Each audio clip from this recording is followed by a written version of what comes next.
The Jake Asman Show will begin shortly. Thanks to all these great Patreon members who help support the show.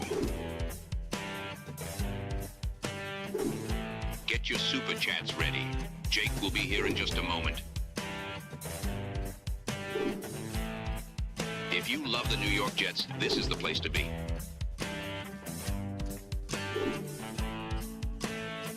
And now, the Jake Asman Show. John Harbaugh is available. We know teams with a head coach have contacted his agent about potentially hiring him. Are the Jets one of those teams? We'll break down the latest on where things stand with the entire franchise. Nick Shine will join me. It's the Jake Asman Show on a Hump Day Wednesday. Let's hit it and get it started. I let the organization down, and I let the players down, and that burns me. It really does. This season's on me, and we're going to work our ass off to get this shit exactly where it needs to be. A new chapter for the Jets has started. Aaron Glenn and Darren Muji are tasked with shaping the future of this franchise. Will they be the ones to finally get it right? We will be here for every step of the journey on the Jake Asman Show, breaking down all the storylines, every game, and everything in between. Please subscribe and hit the like button below. Super Chats, baby. Cut the line. The Jake Asman Show starts right now. Here we go, Jet fans. Welcome in, everybody. Hit the like button. Make sure you hit that subscribe button. We talk about the Jets for 4 hours a day. Live show at 10 a.m., live show at 4 p.m. Eastern time. We're presented by FanDuel Sportsbook. And on Sunday, we're doing a watch party, our first ever non-Jets watch party. It's a playoff watch party. Join me and the Ringers and SNY's, John Jastrzemski, at T-Squared Social in New York City. We're going to be there for the Bills and Jaguars game, which kicks off at 1. I'll stick around for the second game, too, in all likelihood. Playoff watch party this Sunday. T-Squared's a great venue. It's free to attend. There'll be a raffle at halftime of the first game. I got a bunch of Jets signed items that are going to be in the raffle, plus some other stuff that T-Squared will provide. If you want to go, it's easy. RSVP, and if you RSVP, you'll be entered in that halftime raffle. I'll talk more about this throughout the week, but we now have a link for people to RSVP. It's a party full link that is linked in the description for the video, and I just posted the link in the live chat. But join me and JJ if you watch SNY, if you listen to FAN over the years or his podcast now, New York. Great dude, friend of mine for a while. We're going to be hanging out, talking football, watching football, and he's a Dolphins fan, right? People know that. So we're going to be aligned on Sunday. Let's go Jaguars. No doubt about that. Let's say hello to our guy, Nick Shine, who joins the program. Nick, man, the New York Jets just never stop. G-S, Jags. Let's go. You know what? The chant might have to happen on Sunday. We might have to manifest a Jaguar win. We'll talk more about the playoffs maybe later on in the show. Let's start with the latest with the Jets. John Harbaugh was fired yesterday. He immediately, according to multiple reports, is the top candidate for several teams, if not all teams, who have an opening. Here's the deal, though. He's also apparently an option for teams that have a head coach. Adam Schefter saying multiple teams currently employing a head coach have reached out to express interest in John Harbaugh. So the question is, are the Jets one of those teams? And I think the immediate reaction is, God, please, Woody, this is your chance to get it right. Like everything that Salo was supposed to be, everything that Glenn was supposed to be, that leader, the guy who is the culture setter, the guy that actually could provide stability. That's John Harbaugh. This is the guy that the Jets have been chasing for 15 years, which is why, unfortunately, Jet fans, I just don't see it. And some of the initial reports from guys on the beat. Now, this is not necessarily a report because it doesn't say per source, but Connor Hughes put this out yesterday, and he wrote, this shouldn't need to be said, but the Jets are committed to Aaron Glenn. They trust the vision he and Darren Muji have and are ready for 2026. And I'd immediately push back on Connor Hughes and say, what do you mean it doesn't need to be said? It absolutely should. If you have a chance to have a clear upgrade, which obviously Harbaugh would be over Glenn, you got to at least consider it and do something about it. If you're the Jets, especially with all the top coaching options that are seemingly available during this hiring cycle, McCarthy, Kingsbury, you look at a guy even like Kevin Stefanski, who interviewed with the Giants yesterday, two-time coach of the year. So I vehemently disagree with this shouldn't need to be said. It absolutely should be said. And also, let's be honest here. All right, we're going to have to start calling Woody Johnson Stevie Wonder if he sees Aaron Glenn's vision. Because when Aaron Glenn was asked about his vision and why we should trust him and all that and what their plans are, his literal answer was, trust me, bro. I'm sorry. That to me is an asinine tweet by Connor. It doesn't say per source, so it's just opinion. But of course the Jets should inquire. They have a terrible head coach, and Harbaugh's a great head coach. It's as simple as that. Yeah. I know Woody is like many rich people, they don't like to get burned, right? And I know there was a report yesterday in 2017, the Jets had reached out about Harbaugh and he declined or there wasn't interested, and then they ended up hiring Adam Gase. So I don't know if Woody will go back to the well, being the way that some successful people are. They don't like to hear the word no.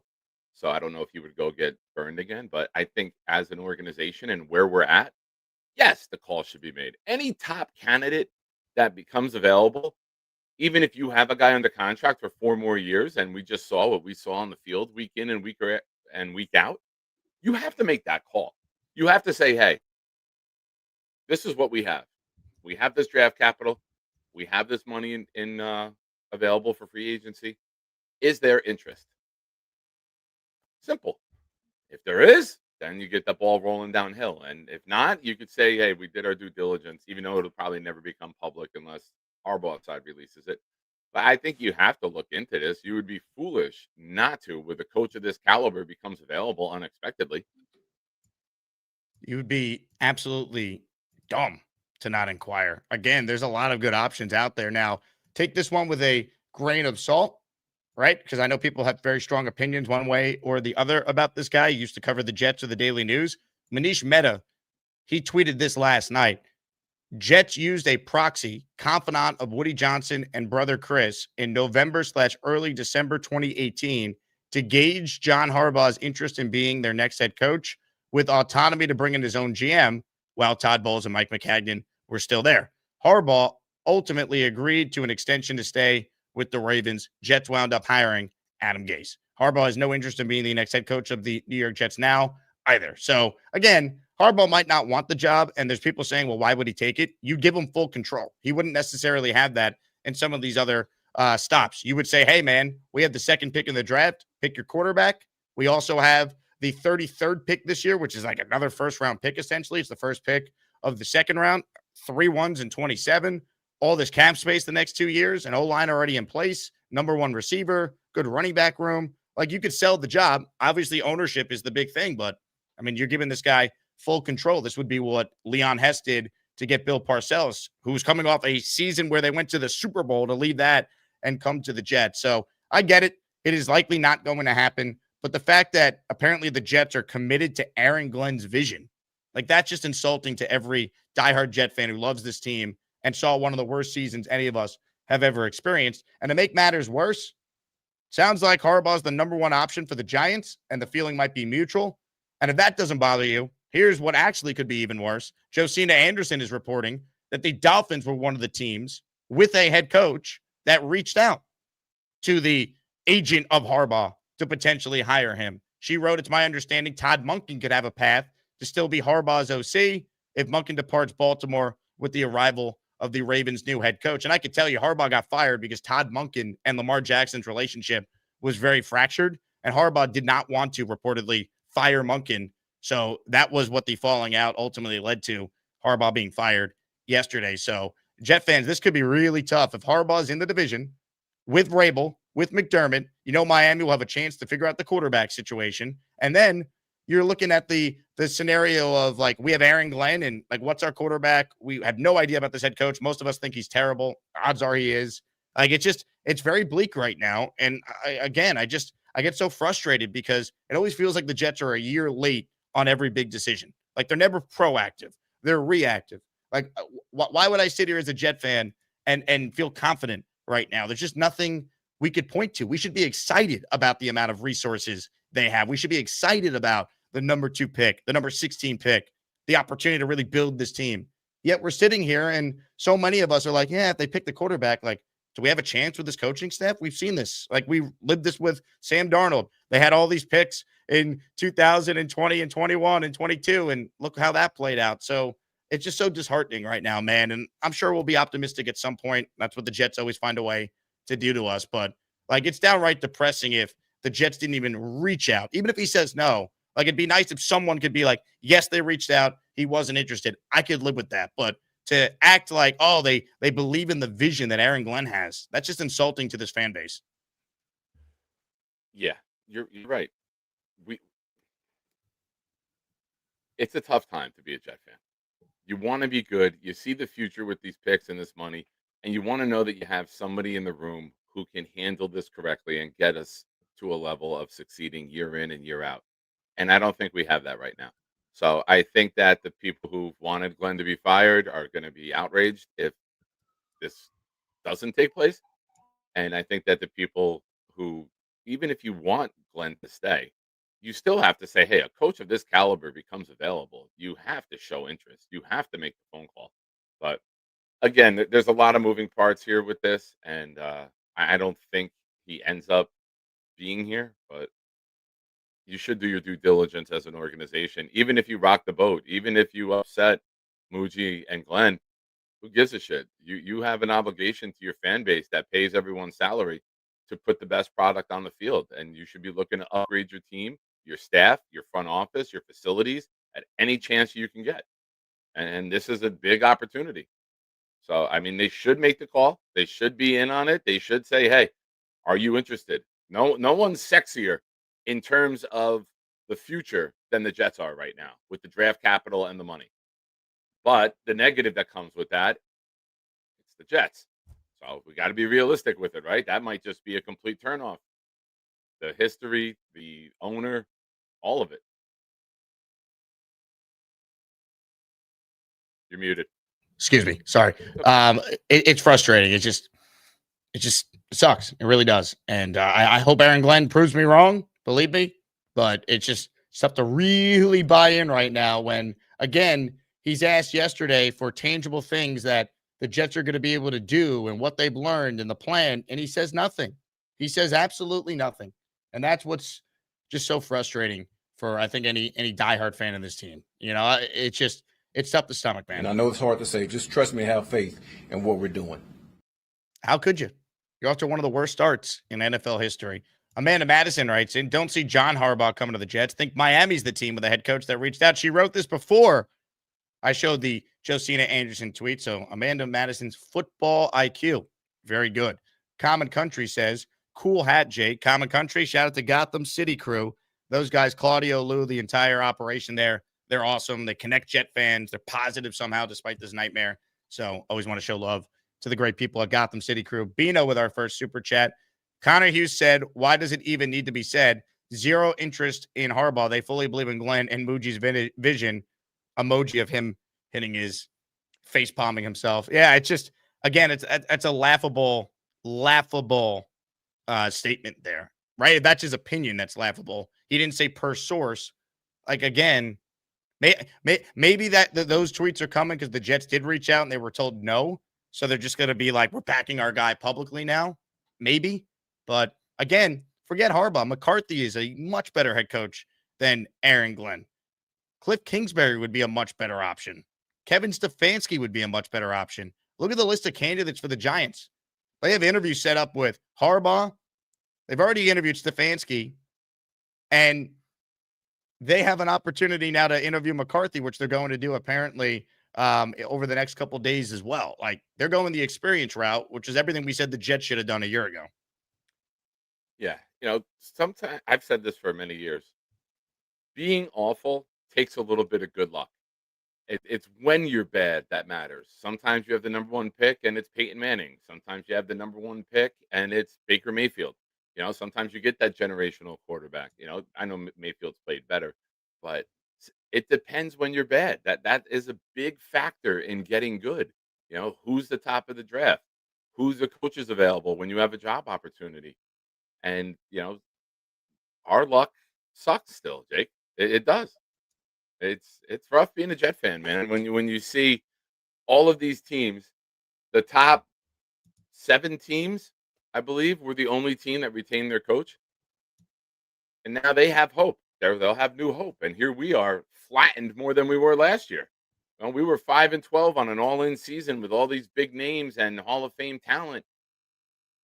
And we thought that was low. And here we are, fast forward 12 months, and it's much lower now. And this is when you're supposed to have the hope. You look at the draft, you look at free agency money available.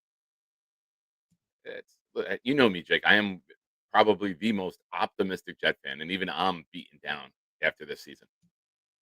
It's tough, man. We've heard the same stuff from so many different regimes, and they never got off to this bad of a start. Again, even Adam Gase won 7 games his first year, and he didn't have his starting quarterback for 3 of those games. He had to play Luke Falk, right? Like look at Brady Cook.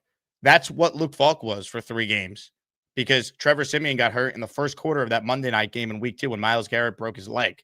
So Gase still won 7 games.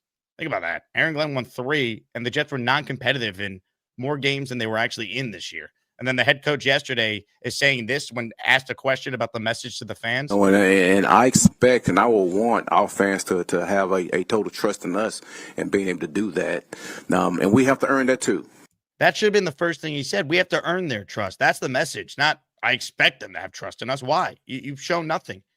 You've given us no reason to think you have any idea what you're doing. You're not a head coach. You've been around good head coaches. That doesn't mean anything. Look at the list of successful coordinators that were disasters as head coaches. It really is just pathetic. And our plan is to do that. And we don't expect to have another season like this here. So we're looking forward to this off season. Looking forward to getting to work and using the draft capital that we have and the money we have in free agency to continue to build what we've been trying to build. Do you like the plan? Do you know what the plan is, Nick? Get better. I don't know how they're gonna what their plan is. I'm not privy to that info, Jake. If I had it, I would share it with you. Listen, you gotta take it step by step, right? You can't build Rome in a day, but you look at what they're gonna have to do.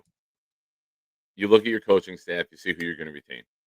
Then you look at free agents, see who you're going to retain and who you're going to let go. Are you going to tag Brees? Are you going to extend AVT? Are you going to, and then you look at free agency. What's your plan? What's your backup plan? Because sometimes players will take other offers. Sometimes players will reject coming to you. You got to have a plan to the plan to the plan when you hit free agency. Who's your big money? Who's your first phone call with the tampering period? And then you look at the draft after that and you go and address very aggressively the holes that you have on this team. I think we all expect quarterback to be there. If Moore declares, you're going to take quarterback at number 2. And then how are you going to build around this guy? How are you going to finish the product on offense? I think we like our offensive line. It's wild to me still that for years, offensive line was the biggest question mark on this team. But right now, offensive line is the only position group that's above the league average. We have no other position group that's above the league average. We can't be shocked that we're bad. The talent's not what we thought it was. The utilization of the talent might not be great, but the talent is not there. We can't rush the passer. We can't pick off balls. We don't have wide receivers getting separation. We don't have quarterbacks that could get them the goddamn ball. We don't have consistency in the run game because our passing game is so weak. Our linebackers can't cover. Our safeties are invisible at times, besides when they're popping out a fumble. Then they're missing tackles left and right. So, I mean, the team is bad. The talent is bad. So we do have to get better in every facet of this organization from top to bottom, on the field and off. Can they do it? That's a tall order to ask for anybody, right? When you have all of these things that need improvement, it's a big ask. So I wish Glenn and Muji the best. I hope they hit on every pick and decision that they make. And if it doesn't work out in year 2, you're going to have what Chicago had. You're going to have what Jacksonville had. You're going to have a young quarterback with still a lot of draft capital, still a lot of money, and the ability to bring in a smart, innovative offensive mind to coach that guy up. And maybe you go to the moon in 2027 like other teams have. So I'm going to hope that, they find the right pieces. They go get an elite linebacker. They go get a monster defensive tackle to pair with Briggs. That opens up Will and JJ again to still rush the passer. If Will's even here, if that's a guy that they want to have a part of their future. You get a better pass rush, maybe you're jumping balls on the back end and you're getting interceptions. It's a positive domino effect. And right now we need some positivity. So I'm going to be hopeful, Jake, because that's me at my core when it comes to being a Jets fan. But it's a tall order to ask. I'll be realistic with it. I don't think everything's going to hit. But the New York Jets are problematic right now, man, and it's dire straits. Dire straits is a great way to put it. It really is. Hey, let's do something positive, right? Let's do a jersey giveaway on the show today. Ladies and gentlemen, in my hand right here is a signed Freeman McNeil jersey. So for the 80s Jet fans out there, here's your opportunity. I will mail it to you today. Should you win, get the membership or send in a super chat that qualifies. $10 is the minimum. Get you 2 raffle tickets. 20 will get you 5. 50, 10. 100 will get you 20. Freeman McNeil signed jersey. And for those who missed it, new set of raffle prizes for next Tuesday. Super Bowl III, framed, authenticated ticket, plus signed Joe Namath helmet and a Joe Namath replica Super Bowl III ring. Those are the top prizes. Comments, questions, super chats will cut the line. So we don't do politics on this show. Never been my thing. But when it relates potentially to the Jets, we got to bring it up. And the president of the United States, Nick, posted this on social media today. Hire John Harbaugh fast. He and his brother are total winners. I believe it relates to the Jets because we know Ambassador Johnson has a relationship with the president. Can Big Don, to quote Bedingo, push Woody Johnson to wake up and hand the keys to John Harbaugh? Could Big Don save the Jets? Your thoughts? I'm a fan. I support this message. Hire John Harbaugh. He is a winner, and the Harbaughs have been to the White House multiple times, and I'll leave it at that. I'm a fan of this all around. I mean, Jet fans, look at this. Look how tantalizing this is. Oh yeah, That's sexy. winning success. That's sexy. That's. It would be nice to have a head coach on the field that we believe in and that we know can do it, and we don't have to hope. Right? We have definitive answers. We have things that we can look back and say, he got through this. He did this. This is how they overcame it. The rookie head coach nonsense has worn on me. Look at the record, man. His worst season is 8 wins. We can bring Flacco back. We can reunite them, Jake. There we go. Quarterback problem solved, baby. Flacco as the mentor to Dante Moore. Add another guy that could play as well, or Fernando Mendoza. By the way, I'm pretty close to thinking Moore's going to go 1 and the Jets get Mendoza for what it's worth. I think a lot could change, obviously, but I have a weird feeling the Jets end up with Mendoza. That's how I feel on January 7th. My opinion will definitely change based on new information. Did you see Todd McShay on Instagram?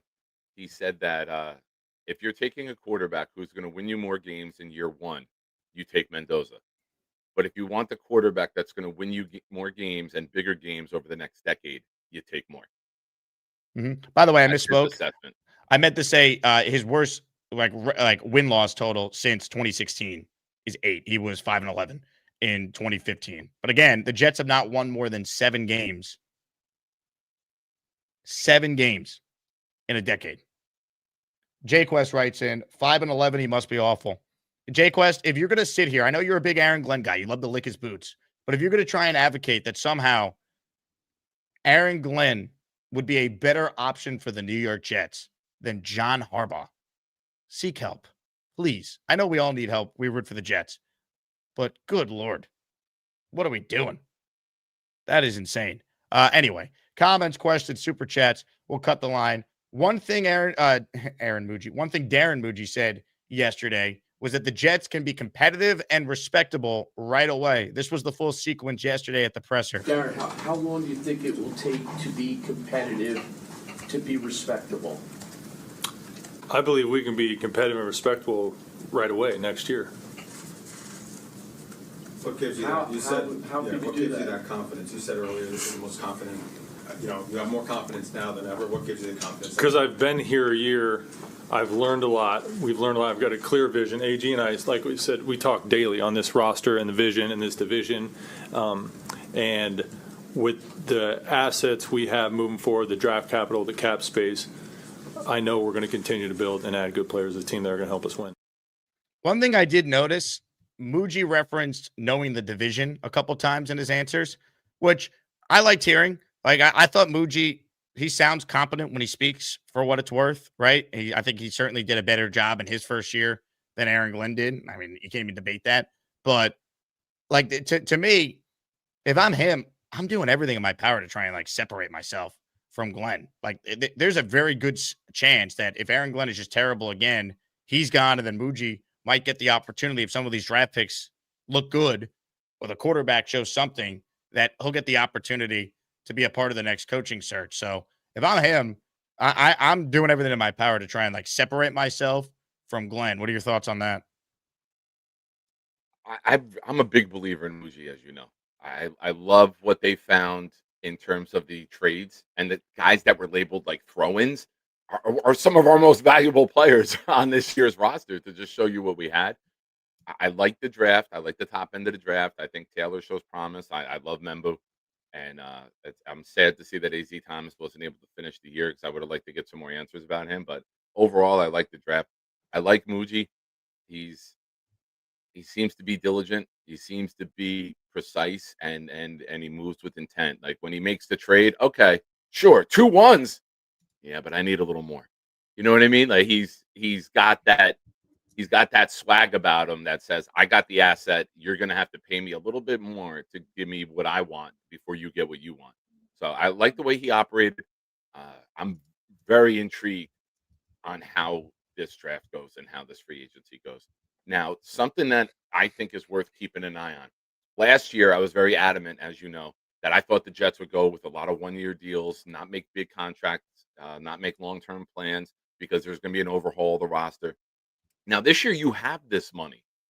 If you're doing short deals again, Jake, it tells me that maybe you don't believe in Glenn and you don't want to bring in too many of Glenn's guys long-term because you want to have that financial flexibility and roster maneuverability going forward. So I think that's something to keep an eye on when free agency hits. If you're giving out 3-year deals, 4-year deals, there's not many 1-year deals. I think that the plan is to have Glenn and Muji together. But if it starts going 1-year, 2-year deals are the norm, it's worth keeping an eye on. It's what do they call it? The side eye, right? You got to keep a side eye on that and see who they're doing that with. Are you just patchworking the roster again? I mean, it's happened before. It's happened with the Jets, right? I mean, Adam Gase got us Joe Douglas. That was his recommendation, and then Douglas got to fire Gase and pick the coach. It also happened in Philadelphia. Remember Chip Kelly? He took total control of the Eagles organization. Howie Roseman took a back seat at that point, and then Chip Kelly gets fired. Howie Roseman got to, lead the search, which got them Doug Peterson, and then you got to fire Doug Peterson and hire another coach that won a Super Bowl. So, it does happen. So again. That's what I would be doing if I'm Darren Muji. Like, make it very clear that, AG hired you, but that's not necessarily your coach, because if it's this bad again, they're either both going to be fired or certainly one of them will be fired. It's like that scene in Dark Knight Rises with Bane at the beginning on the plane. It's like they need somebody in the wreck, brother. Like, Muji's got to basically be thinking, can I basically separate myself if Aaron Glenn does not significantly improve as a coach? Yeah, and I like I said, I think that's really a small storyline that can have big ramifications going forward. How do you use this free agent money? Are you locking players in place for multiple years, or are you bargain bin shopping for one more year and sell it to the fans, and I guess backhanded sell it to Glenn? Hey, we're going to build through the draft. We're going to build through the draft, and once we get our core in place, then we're going to spend this money to build around the young core. But it could also be, hey, we don't know if you're going to be here. We're not going to lock your guys in. We're going to lock great elite talent in that can go in any scheme. So it's the Jets. We don't know what the hell's going to go on, man. But I think there's storylines underneath the storylines to keep an eye on for us. No, there is. I wonder what competitive and respectable will be defined as, right? Like, because that's not like a win thing. Like, what does that mean? You think you're going to be competitive and respectable? To me, that means you're at least 6-6 through the first 12 games. You at least win 7 or 8 games with the arrow pointed up with your quarterback situation. Like, that's what competitive and respectable is. The team won 3 games. Robert Saleh with Zach Wilson won 4 games his first year, and then and then in his second year they were 6-3, and then 7-4, and then it all fell apart when Zach got benched. Mike White couldn't stay healthy. That nightmare just played out. Like, what's competitive and respectable? To me, you better be 6-6. I don't think that's unreasonable. Like good coaching can learn and improve. Like, that's what you want to see. Sean Payton in a much more difficult division in his second year after he won 8 games in year one with a rookie QB, made the playoffs. They won either 9 or 10 games. I forget. Like, that's what you want to see. You want to see real improvement. Dave Canales won 8 games in his second year, made the playoffs because the division is terrible, but still, like, that's really, you're seeing signs of improvement. Like, what's competitive and respectable ultimately mean to you? And I think it comes down to the eye test, right? When you saw as awful football as we put out on the field for the last month, which was complete tank mode, right? When you have Brady Cook going out there, and shout out to all the fans that demanded seeing Brady Cook and let Brady cook. How'd that work out for you? It worked out great for the Jets because they had no chance of winning games, and now they moved up in the draft. And for the fans that were screaming and yelling, we don't want to trade assets. We don't want to trade the assets. All right, you got what you wanted. We're up at number 2. We're not going to have to trade assets to make our first pick. So it's not a great victory, but it's a small little victory in place for the Jets fans who didn't want to give up assets. We kept all our assets for now. Granted, you can maneuver in throughout the draft, but I think when you look at the product on the field next year, the eye test will immediately tell us if they're better or not. And, we don't know the schedule. We don't know if it's going to be front heavy, back heavy. But I think when you look at the team on the field after a week or two, it's going to be, all right, we're either winning a game or two, or we look like we can win a game or two. And you get better as the year goes on. Because now, if you start off good and fall off again, you're getting axed. So you got to start improving week after week. And you got to build upon being that team in year 2 that come late in the year with maybe a rookie quarterback starting to get his feet wet that nobody wants to play.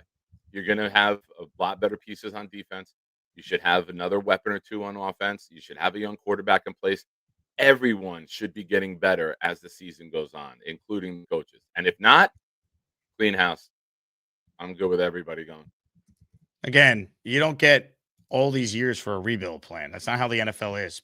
We as Jet fans have been like deceived into tearing it down and building it back. Coaching quarterback, man. Coaching quarterback. Look at New England. Look at Jacksonville. Look at Chicago.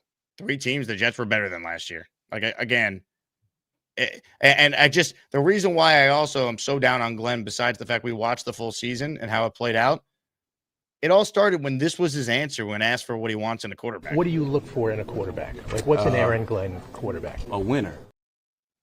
Justin Fields is the worst winning percentage in NFL history.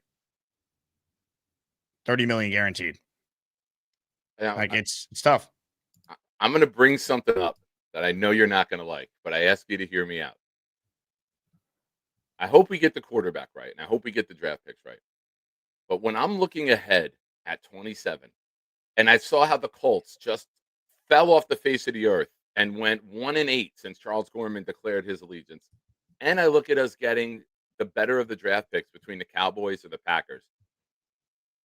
To have 3 top 15, top 12 picks next year with that draft class, with the wide receivers, with the edge rushers coming out, I mean, it's not a bad year to have all 3 of these picks be up there.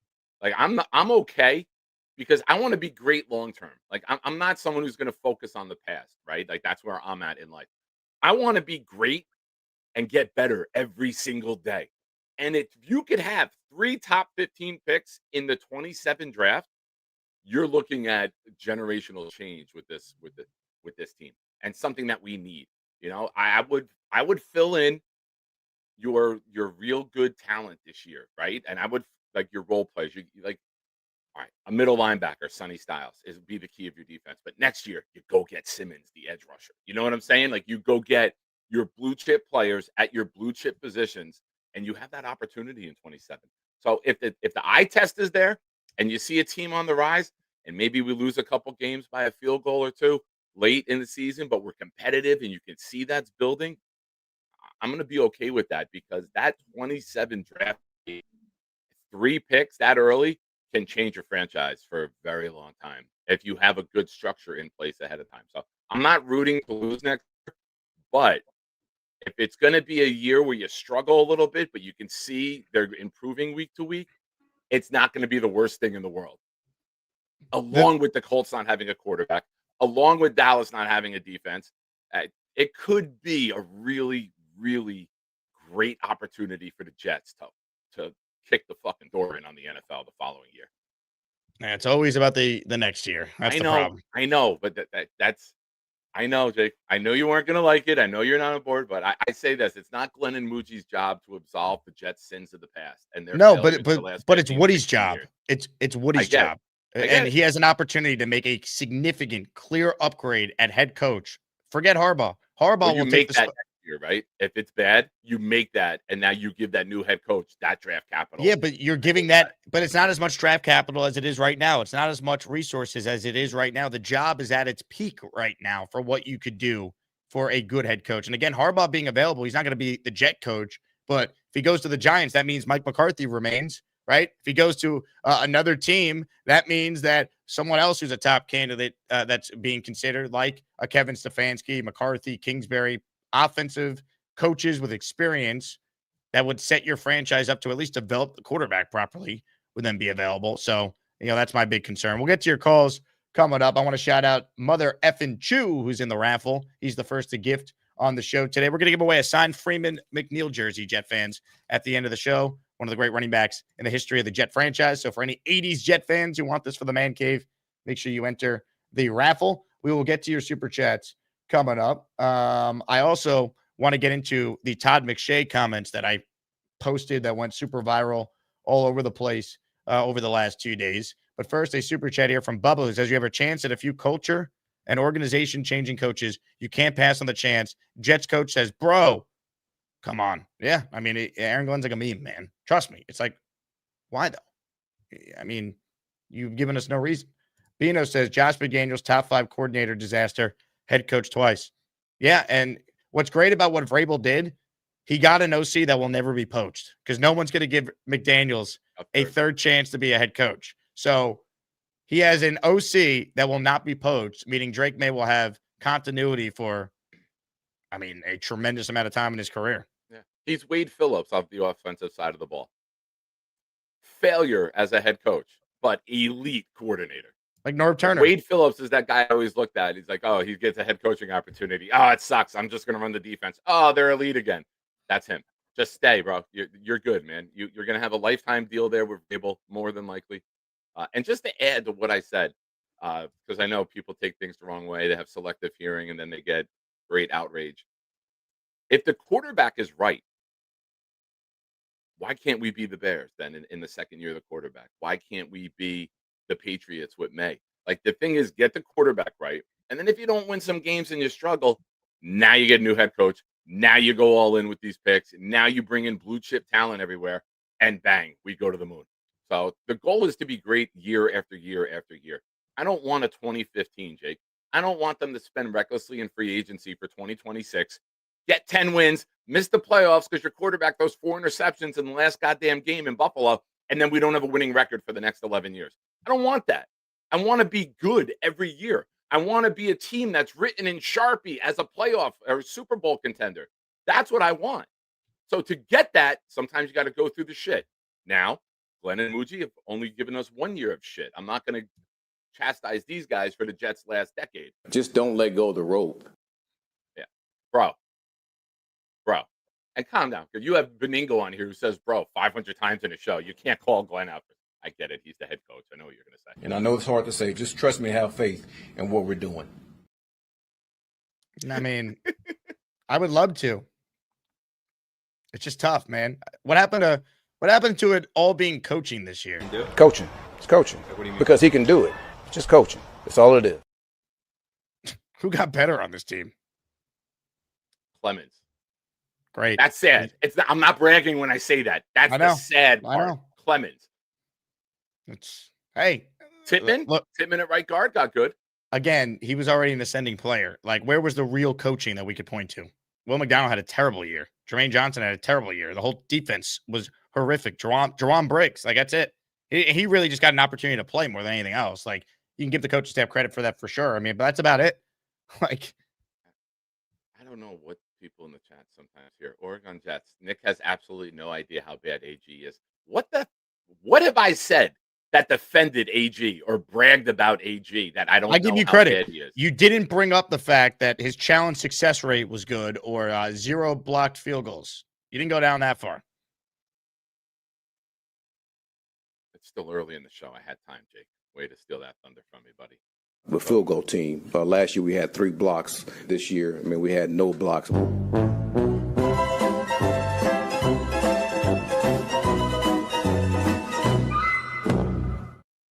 Man. Let's get to the Todd McShay comments now, Nick. I'll get your thoughts on that because you could criticize the Jets for a lot, but I'm not quite buying this from McShay. This was McShay on his podcast he does with The Ringer. If you're representing Dante Moore, for as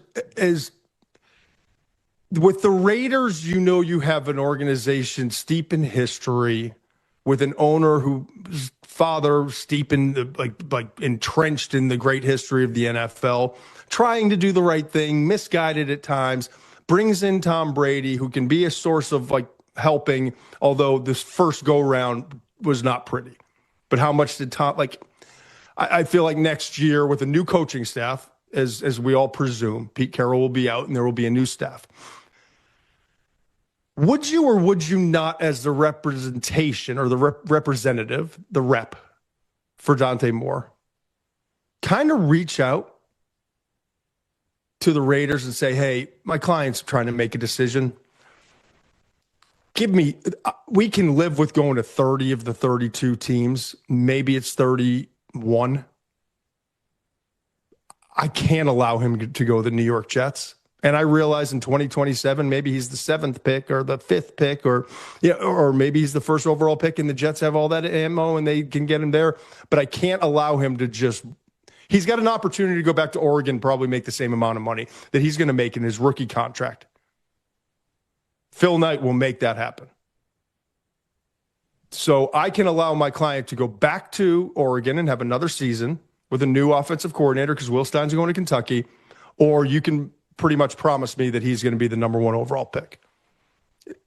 Is that so far-fetched? Because I know it's not, but we're not one single player in this entire draft, unless they grew up a Jets fan or have some kind of family tie, wants to be a New York Jet.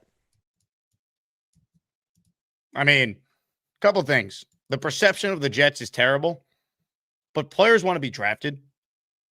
Players want to change bad teams because that's what got them drafted. They're confident. They have that bravado that they could change things. Like Mendoza, I don't think would be afraid of playing for the Jets. Like that's not his personality. Dante Moore, still learning more about him, listening to him do interviews and stuff, reading about him. I don't think that's his personality either. I don't buy it. Like, yes, the Jets' perception's terrible, but I'm sorry. If you're a bad team picking in the top 5, you got issues. So again, it's easy to dunk on the Jets. And believe me, I'm as critical as anyone about this team, but Arizona's that much better right now. The Raiders with their offensive line, that division, really? They've had 6 coaches the last 6 years. Again, if you're picking in the top 5, top 6, if you want to count the Browns, there's a reason why you're bad. And the one thing the Jets do have is a very good offensive line, a number 1 wide receiver. Now, we got major questions about the coach. That matters. The OC, quarterback coach, that all matters. But that's pretty low of Todd to say, oh, no one wants to play for the Jets. That's not true. Players want to be drafted. And again, I don't care how much money Phil Knight offers. The second Dante Moore signs his rookie contract, he'll get a $35 to $40 million signing bonus, and he'll get $60 million almost guaranteed based on what the rookie wage scale is. So I don't care how much money Phil Knight offers.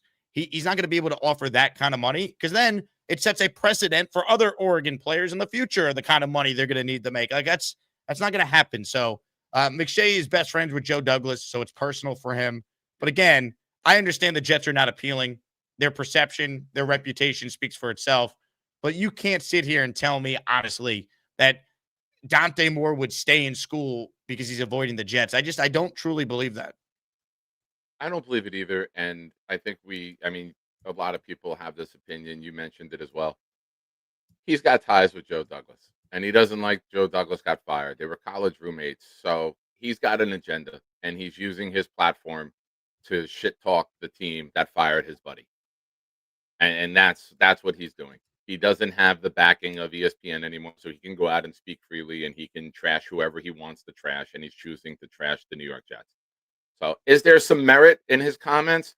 Sure. You can say that no one wants to go to the Jets. You could say that they don't develop quarterbacks. It's all based in truth.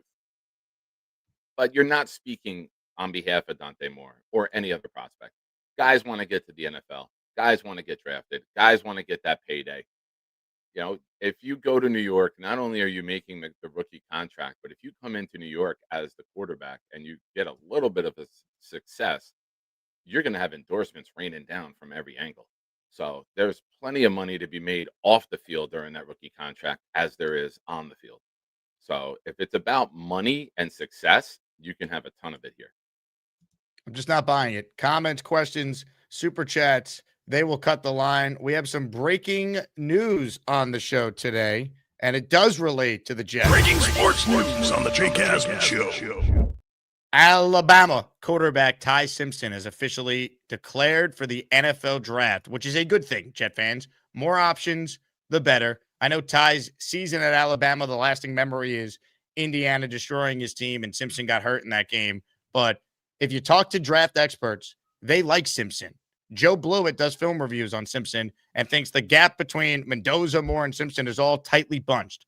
Alabama's situation for Simpson was not very good this year. The receivers were not good. He had no running game. There were protection issues. Sounds like Ty Simpson would be perfect on the Jets. He'd fit right in. But again, like there's a lot of people who like him. It'll be interesting to see kind of how the pre-draft process is for a guy like Simpson. Is he an option for the Jets with the Colts pick if they don't take a quarterback at number 2? We'll see how things play out. If Moore goes back to school, maybe the Jets go BPA at 2, and then they take Simpson with the Indy pick at 16. Who knows? But you want optionality in this draft. So I think this is a good thing for the Jets. Alabama QB Ty Simpson is turning pro.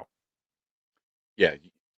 In terms of us not having the number 1 pick, you want as many options as possible at quarterback. So this may not directly affect the Jets. It might not be a player that we take, but it does make the talent pool better and more interesting at the top of the draft. So there's that. You got to check Connor Hughes' latest. What do you say? Connor Hughes just tweeted out that the New York Giants, their number 1 target is Harbaugh. They are all in. Of course, because that's what a good franchise would do. Instead, we have Aaron Glenn telling us nonsense for another year. Great. The Giants will get it figured out immediately. He'll hire a good staff there. They'll be able to compete immediately with good coaching. And that's what it comes down to. Got the quarterback in place. Again, that means I could tell you this. I heard from someone I trust. McCarthy was their guy, or Stefanski. Like they felt strongly about both. They wanted experience. Well, now, yeah, like now one of those guys is available though, and the Jets can immediately upgrade, but they won't do it because we have Mr. Trust Me. And I know it's hard to say. Just trust me, have faith in what we're doing.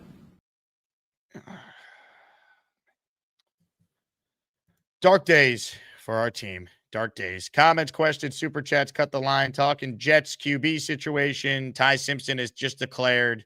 Harbaugh, a lot happening always with the New York Jets. City Burt with a super chat here. The more coaches fired, the worse it is for the Jets as they will choose those vacancies before us. So AG is probably the best coach we can get for 2020. That's just not true. Again, that is just not true. You could get a good coach here. The Jets have done it in the past. You could get a good coach here. And don't give me the we can't eat money. Davis is paying $50 million this year for guys that not coach his team. Woody can eat 10. It's never been about money. It's always been ego with Woody. He has a connection with Glenn. That connection, it makes no sense, but we know they hug it out every day. I hug him every day. I hug him every day. He does not want to fire the first coach he's picked in a decade. His brother oversaw Gase, Saleh, and the Douglas GM hire. That's a fact. Bang Mateo says, fact, Jets head coaching job is not an entry-level position. Yeah, and that was my big thing a year ago, the experience. And you know what was really frustrating yesterday? Listening to Aaron Glenn just talk about how he's a rookie coach. He called it his rookie season. And it's just like, man, like, you can't say that. Like, you can't come in peacocking the way he did, taking shots at Saleh's staff, talking about how it's all coaching and this team was so poorly coached last year. Like, that was the messaging. And then say, well, I'm a rookie, man. I learned. Whoa. It's like, yeah, that's the whole point. You got paid $10 million to do a terrible job and learn how bad you were in real time. Like, this was ridiculous yesterday. Let me answer that also. Look at Muji's body language too, by the way. Like, Muji, this is coming off the question about, you know, how you could be respectable and competitive in 2026. And Glenn's like, I got to answer it too. It's like, no, you don't, man. Don't say anything. No one wants to hear from you. As a rookie head coach and same thing as a GM, man, going through the first year and really understanding the landscape of everything, like that's a huge deal. You know, I will tell you that right now. Well, it goes against everything you said. We're here to win now, and we're looking forward to it. So any questions? Goes against everything you What said. do you look for in a quarterback? Like, what's an Aaron Glenn quarterback? A winner. Goes against everything you said. The speed last year we saw a lot of with Will. Yep. The spins, the coming around the edge. The power that he put on, I don't know if you need the replay if you haven't seen it yet, but he went over him at one point in that. Is that even a new element to his game when you said he added some weight? Coaching. Is that now what he can do? Coaching. It's coaching. How so? Like, what do you mean? Because he can do it. You just said he's never done it last year, right? Not much. Now you see him do it. It's just coaching. That's all it is. It's just tough, man. And speaking of myself, man, there's a number of things I know that I'll be better at. And again, I'm still doing self-reflection, but I know for a fact there are a number of things. And the confidence that I have in Mooj, the confidence I have in our owner, the confidence I have in myself, the confidence I have in some of the foundational players that we have, that's where the confidence really comes from, you know, if that makes sense. And there is a clear vision. There's a clear plan on how we want to go about doing things. And you match that with Mooj, with our owner, the confidence I have in myself with some of the foundational players that we have, that in itself, to me, gives like all the confidence in the world, man, that we're going to go in the right direction. Now, there's some things we got to fix. Absolutely, we know that, and we'll fix those. We'll attack those the way we have to. But overall, man, I have all the confidence in the world that we're going to do the things we have to do to be successful. How? Coaching will humble you, and I think Glenn got humbled by this season. You know, you could see the change in his demeanor and the change in his approach throughout the season. So It looked like he was going to cry at the end of that man, game Sunday. Being humbled is tough for someone who was an elite level athlete, and to do that, you know, rise from scout all the way up to head coach to then get punched in the face like this with this season. Maybe some good comes out of this. Maybe that's what he needed. Maybe he needs to be humbled. Maybe he needs to reassess himself and his approach and improve upon it. And, you know, there are many people who failed in year one and gotten better. So if he learns from the lessons that this awful season taught him, the Jets can be better long term. And that's the goal, right? The list is pretty short, though, man. I know, but it's since 2001, it's that's not an easy hill years. to climb. No, of course not. But since 2001, 25 seasons, 29 first-time head coaches, now including Aaron Glenn, won 4 or fewer games. Only 2 of them ever ended up winning a playoff game. One of them has a Hall of Fame quarterback in Zach Taylor.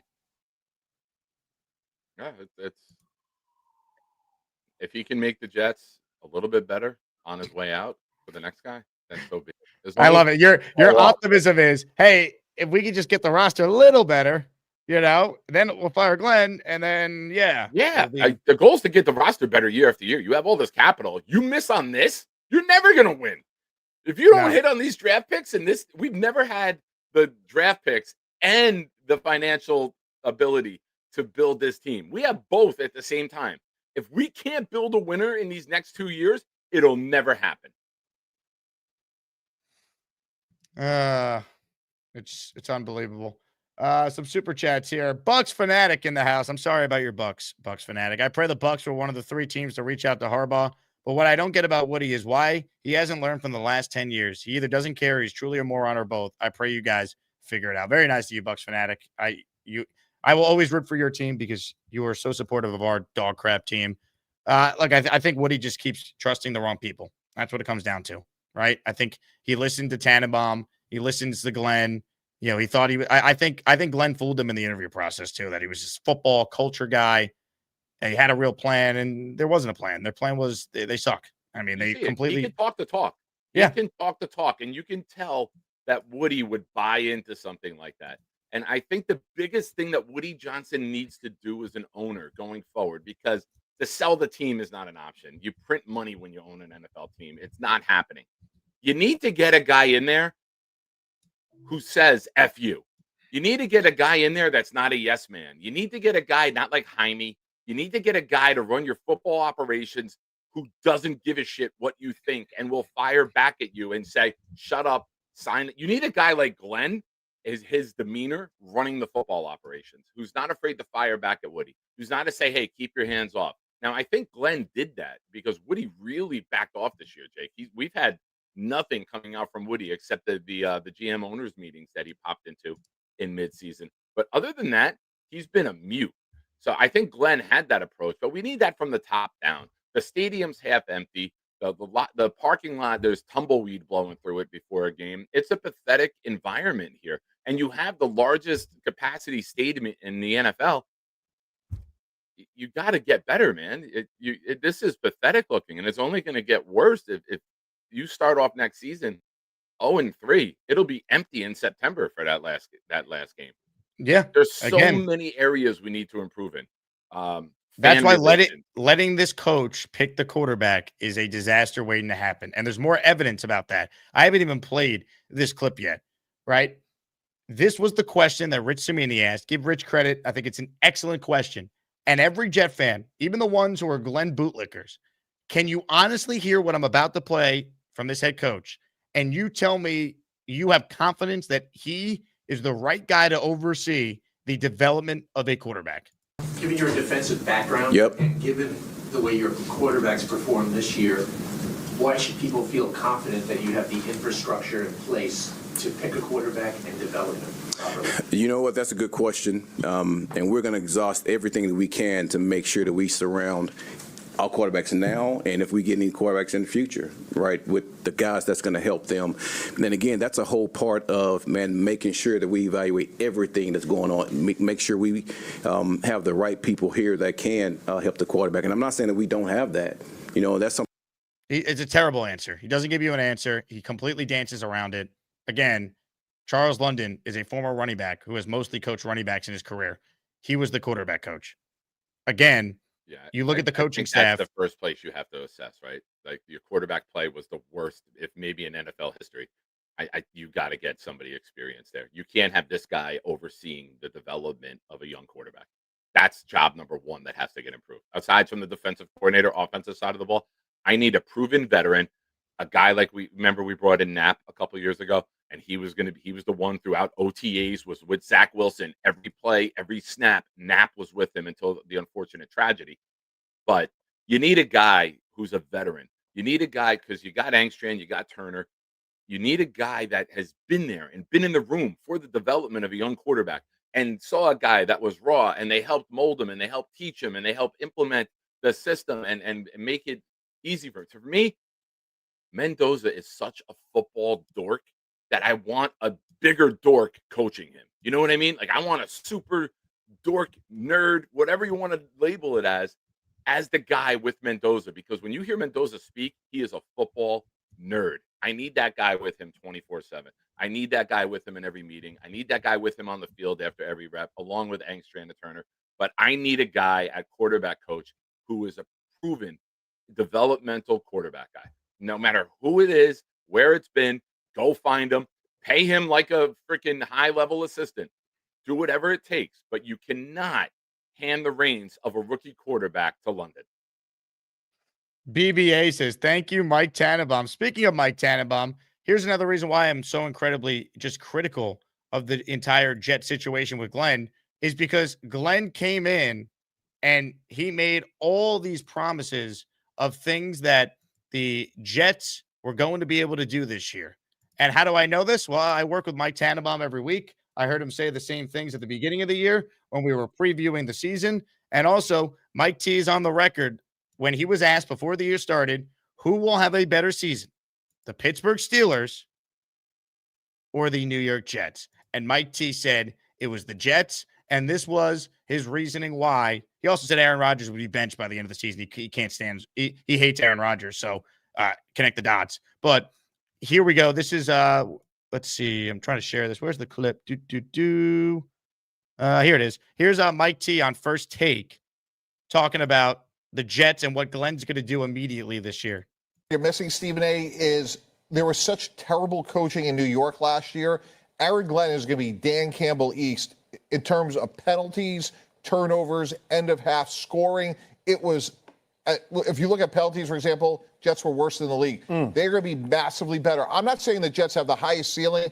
This is year one, but their floor is dramatically better. They're going to be one of these teams that's no one's going to want to play because they're tough, they're physical, much the way CC and Damien's tweet alluded to. So to me, they are going to be, again, not the flashiest team, but they're going to be well coached. You're missing Stephen A. Look at Stephen A. at the end there. He's like, what are you saying, Mike? What are you saying? And I work with Mike, and I said all this to his face. Go listen to the clip that I posted on the show. I like Mike as a person. He's dead wrong on Glenn. This was a disaster hire, and any other franchise would have made him one and done, but we're the Jets. Yeah, you're right. Again, look at Stephen A.'s face at the end of the clip here. Like, he's like, what? He's like, what? Let's go through it one more time, people. Have the Jets done any of this with Aaron Glenn so far? You're missing Stephen A. is there was such terrible coaching in New York last year. Such terrible coaching in New York. Again, Glenn came in with the blueprint of, wow, the coaching was so bad, I'll fix it. That was the messaging. That's probably what Tannenbaum told him to say in the interview, too. Aaron Glenn is going to be Dan Campbell East in terms of penalties, turnovers, end of half scoring. It was, if you look at penalties, for example, Jets were worse than the league. They're going to be massively better. I'm not saying the Jets have the highest ceiling. This is year one, but their floor is dramatic. Turnovers. He talked about the last 4 minutes at the end of the half. Remember that? Like Tanny told him wanted to say to Woody. That's how Glenn got the job. The last 4 minutes of each half, on the head coach. To be fair, he's right. No, we he's had right. 0 That's points at the end of the quarter. We had 0 turnovers on defense, and we had one half with 0 penalties. So he was right. It was all going to be equal. Again, at the beginning when he's like, the Jets had terrible coaching. It's like, yeah, and somehow this year was so much worse. Dramatically better. They're going to be one of these teams that's no one's going to want to play because they're tough, they're physical, much the way CC and Damien's tweet alluded to. So to me, they are going to be, again, not the flashiest team, but they're going to be well coached. It's insane, man. It's insane. Again, that's how Aaron Glenn got hired, though. Tannenbaum, who ran the search, basically told Aaron Glenn what to say in the interview. Team sucked coaching last year under Saleh. Here are the things you're going to be able to clean up. This is what Woody wants to hear. How else does Aaron Glenn get this job? He's not qualified compared to some of the other candidates they spoke to. He played for the Jets 30 years ago. Really? Like, look at his defenses in Detroit. He's not an X's and O's guy. Like, did they even ask him about who his staffing hires would be? Steve Wilkes and an unproven offensive coordinator, and then a quarterback coach who's a former running back. Like, again, they just set a record for not having an interception all year. Like, people, what we watch is not normal. The Jets have been bad before. It has never been like this. That is alarming. Yeah. You hope they learn from it, right? That's the only thing I can take into next year is that it seems that they're committed. You don't have this press conference if you're going to fire the guy. You don't allow them to get up there if he's going to get fired. So as much as some may not like it, and by some I mean you, I think we just have to strap in and move forward. No, we will. But it's only change now. No, I agree. And we will eventually get there. But again, when Harbaugh is available, like, we have to talk about it, especially when there's multiple. And we don't know. coaches Maybe they reached did out. make the call, right? But we'll see. It always leaks, right, Jake? It always leaks. We found out about them reaching out to him before we hired Gase a little bit after the fact. It always comes out. Once he signs with the team he's going to sign with, the stories will leak of, oh, this team was interested. This team was interested. You know, but the info will come out. And I think that if you're Woody Johnson, you had to make a call, right? Or have somebody make the call to the agent and say, hey, would you be interested in here? I don't know how you can't with a coach of that quality. You know, same thing. Even though I'm not a fan, if that kick would have missed, Tomlin would have got fired probably, right? Or they would have parted ways mutually in Pittsburgh. A lot of people believe you would have to make that phone call then too. Also, I see the Steeler person in the chat is taking a victory lap over having Aaron Rodgers. Investigate you made the Tannenbaum playoffs versus on a missed Tannenbaum. kick, and you also made the playoffs when Kenny Pickett was your quarterback. Your quarterback doesn't matter with that organization. I think they've proven that over the last several years. So pipe down. Yeah, but you're the biggest Aaron Rodgers hater, and he Not played the biggest Aaron outstanding. Rodgers hater. I just was realistic that it didn't work here. That's the difference. Oh, of course not. But it's two separate things. Like, it was like it would never work with Rodgers and Glenn. The defense still would have been a disaster. They had But the same again, record that Pickett had, though. Like, but it's a quarterback doesn't different matter there. They can overcome quarterback play. Like, for sure, but it's also a different conference, like the AFC. Like look at the records of the teams those years too. Like it's a different every year. Like you can't just be like, oh, like we know Tomlin's a great coach, but that's kind of the whole point. Like Rodgers was not the problem. We just needed competent coaching. We didn't have that last year. You heard Mike Tannenbaum say the Jets coaching was a disaster last year, right? And now it got worse. That's the problem. So when it made a difference, that's the whole point. And I bring up Rodgers because you were so bad in that evaluation. You were horrific with your Fields evaluation. Why would you get the chance to now pick another quarterback? Why take the chance when this is what you said when you got the job? What do you look for in a quarterback? Like, what's an Aaron Glenn quarterback? A winner. It's unreal. All right, let's get to more of your super chats right now. J4 says 63-year loyal Jets and Titans fan, the New York Titans. If Giants sign Harbaugh and we're stuck with Glenn, it will truly be the worst scenario ever. Ultimate loyalty test. Yeah, I mean, again, I think the Giants are going to get Harbaugh.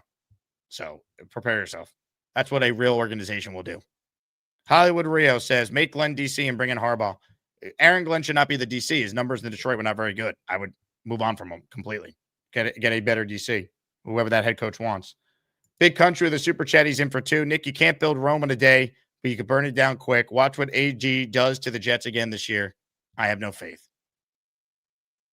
that's fair. That's fair. I mean, there's not much to build on right now. And there's not much to have faith in. So you're not wrong with where you're at. But I'm going to go into the season hoping that these players that they acquire and that they draft are the right pieces and that the talent gets better and then the coaching looks better because the talent is there to execute. So I like I said earlier, when you look at this roster, besides the offensive line, what position group are we in the top 2/3 of the league in? We're really at the bottom of the league in talent. So, I mean, great coaching can improve bad talent, but you can't. Look at the Bears, dude. Look at their defense. They led the NFL in takeaways this year. That's coaching. Who do the Bears have that are so great? Will Parkinson checks in. Will, I'm not going to answer your question until you answer mine on Twitter. Would you fire Aaron Glenn and replace him with John Harbaugh? I noticed you didn't answer that question. So I'm not answering yours until you answer mine. More super chats. I like it. A classic. That's right. Standoff. A question face off here. The OK Corral. Shout out to Will. Thanks for watching the show, Bo. Vito says that $100 million in cap space is really $50 million because they'll have to overpay to get guys to play here for Glenn. The jet tax is real. Damn. Of course it is. Unfortunately, that's free agency though for most bad teams. You got to overpay. It's the NJ tax too. The state tax in New Jersey is a killer. Yep. Amanda Madison in the house. She's in the raffle for 2. A new head coach is needed now. Axe the coaching staff, except Banjo and Muji, can start 2026 with a rookie QB, solid O-line, other key pieces, draft capital, tons of cap money under AG. Don't waste so much potential. That's the argument. Unfortunately, the guy that ultimately will make that decision has once upon a time said this. Thinking is overrated. So that's the big issue here. Thank you for the super chat, Amanda. You're in the raffle for 2. Hey, I'll be right back in. I got to refresh. StreamYard is flipping out. Oh, I've been there before. Nick will join us again shortly. We'll get to your calls coming up. City Birch says more coaches fired means more choices for free agents. Coaches just math. Not good for the Jets. I want AG gone, but continuity. It feels like he's the best choice. I think I read this one already. That doesn't make any sense. City Bird, chicken and the egg, QB first or coach first? I think coach is more important. If you ever want to win, I think a great, transformational quarterback like Burrow could cover up for bad coaching. Prime Peyton Manning, for example. I think if you look at Sean Payton, is it more coaching with Bo Nix or is it Bo Nix?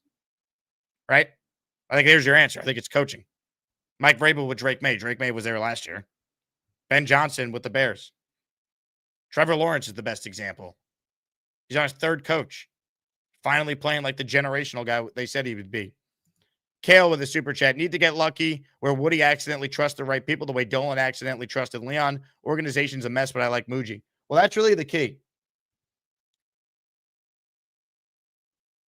That is really the key. But unfortunately, if you hire the wrong people, you're stuck until you get another chance at it.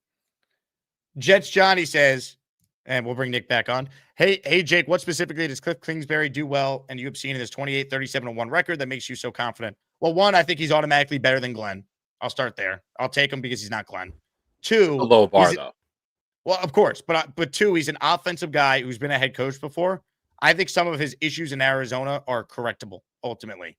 Like I think if you look at what he did with Kyler had never played as well as he did with anyone before Cliff, and since Cliff left, he did go to the playoffs in one of those years. So the record's not great, but at least he did win 11 games one of those seasons and go to the playoffs. He's not the perfect candidate, Jets Johnny, but he is clearly something better than Aaron Glenn. And he's an offensive guy. So if he's not the long-term answer, at least Dante Moore or Mendoza are getting good coaching for the first couple of years. And then we can figure out the rest after that. So that would be the argument. Again, he's not my first choice, but I certainly would take him over, Mr. Accountability, Aaron Glenn, who can't even answer a question about why they're going to be in position to be able to develop a quarterback yesterday. Yeah, I thought Kingsbury last year in that playoff run was tremendous. I thought his play calling, the timing, the setting up for it, the layers of it, I was really impressed by him last year. I was shocked. I said this, to you and many others. I thought last year was his year to cash out and go get a head coaching job. And then unfortunately this year not having Daniels for the majority of the season, kind of hurt him. But you ride the wave and you cash in when you can. Mm-hmm. Now, granted, when you have that rookie quarterback and you hit the conference championship like we did years ago, everyone believes that second year is going to be so much better and you're going to get over the hump. But I thought he should have cashed out and went. He didn't. I don't even think he even interviewed last year. I think he denied interviews to stay in Washington, right? Yeah. And now he's available. Look, if Glenn could get him as the OC, that'd be great. I mean, that's our only chance with this head coach. But Jets Giants says you didn't answer the question. How did I not answer the question? I just told you he's a good offensive play caller. He'd help develop the quarterback. That's what he specifically does well. I think he could learn from his mistakes in Arizona. I think he's been around some good coaches. He learned under Dan Quinn now. I think there's a path for him to hire a good staff and certainly do a better job than Aaron Glenn with the offensive staff. Here's the issue, though, with getting a top coordinator. And this is what worries me about the defense. You could potentially have, even though he's got 4 years left, a lame duck head coach. So if you're somebody who's not proven, do you want to take your one opportunity to then go coach for Aaron Glenn, knowing that you might be one and done and you might not be able to be there to build the defense over the next couple of years, and you'll never get to see the assets in year two? There's a lot of questions, man. The thing that sucks for me with the Jets is that you're supposed to have more answers after year one, and we have more questions and we have more problems. And now you fired a defensive coordinator, and you're either going to have to roll the dice on a guy who might not be deserving of the job, but will be dumb enough to take it, or you're going to have to go get a retread who might not be able to be here to build the whole thing up with you. So this is the issue with being as awful as we were in year one. And now by the way, questions come in. You fired the defensive coordinator.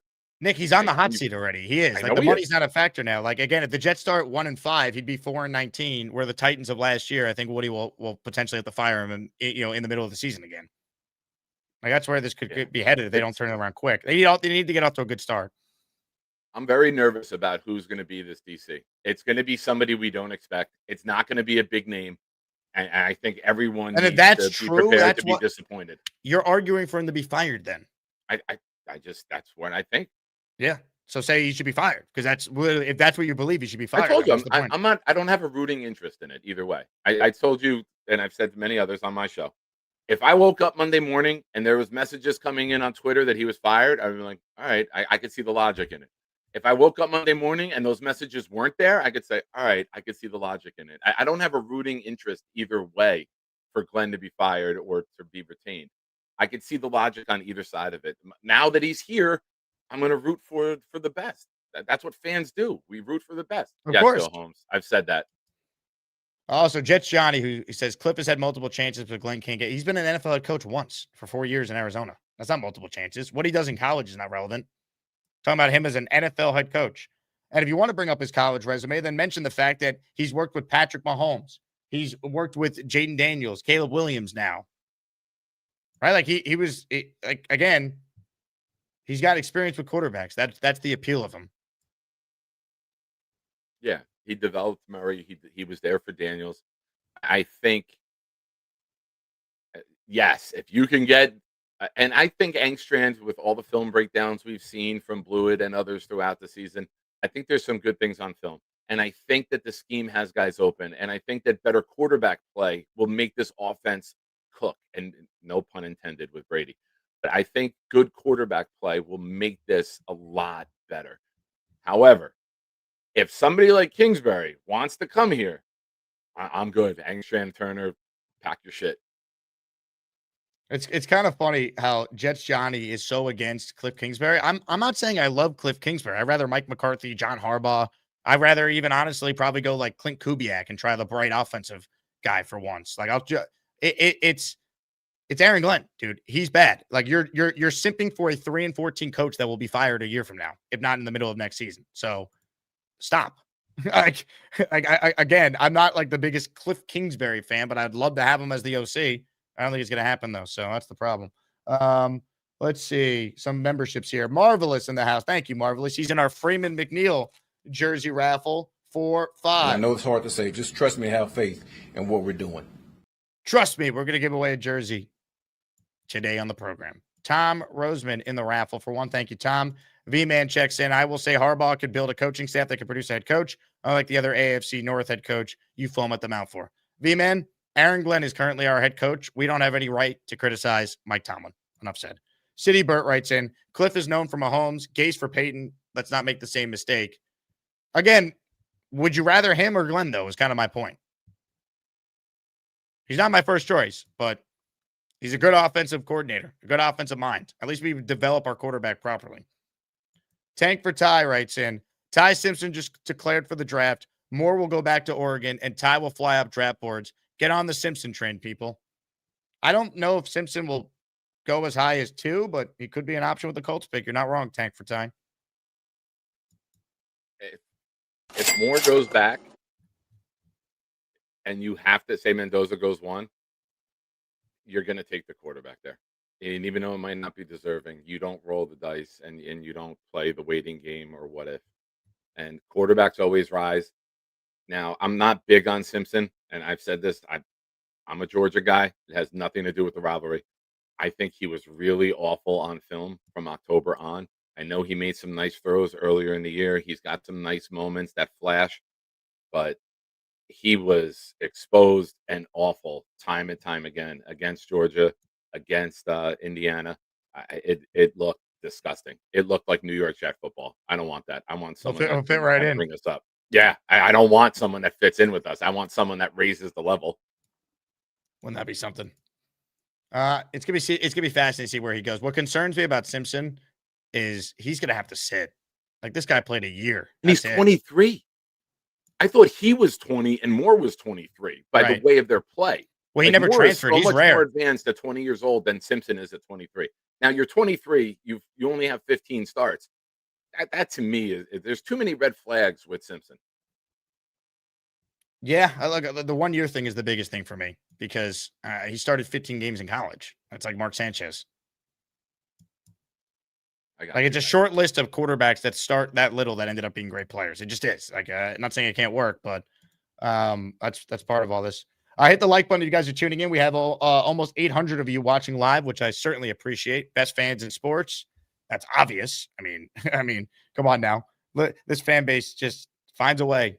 We overcome it all. Reminder about our new set of raffle prizes. We have a Joe Namath replica Super Bowl III ring, a Joe Namath signed helmet, and a collector's item framed Super Bowl III ticket and copy of the game program there. You can kind of see the collectible frame ticket display. It will come framed, by the way. I got to get it out of my apartment. It's a nice size piece for someone's man cave here. Comments, questions, super chats. They cut the line. Ladies and gentlemen, we are, in fact, presented by FanDuel Sportsbook. Knicks playing tonight. They better get a W because they've lost 4 games in a row. So going through a bit of a rut right now.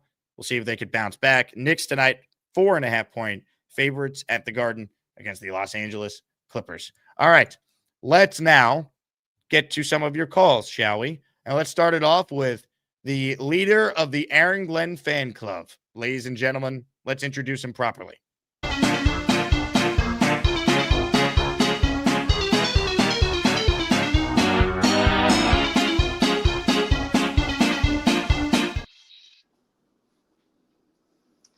Jake, what's going on? What's going on, Nick? How you doing today? Hello, Johnny. Wait, should we play the Rumble intro first? Should I bail? Are we doing a Rumble? No, come on. I'm just here to talk. That's all we're doing. We're just here to talk, right? We're debating sports.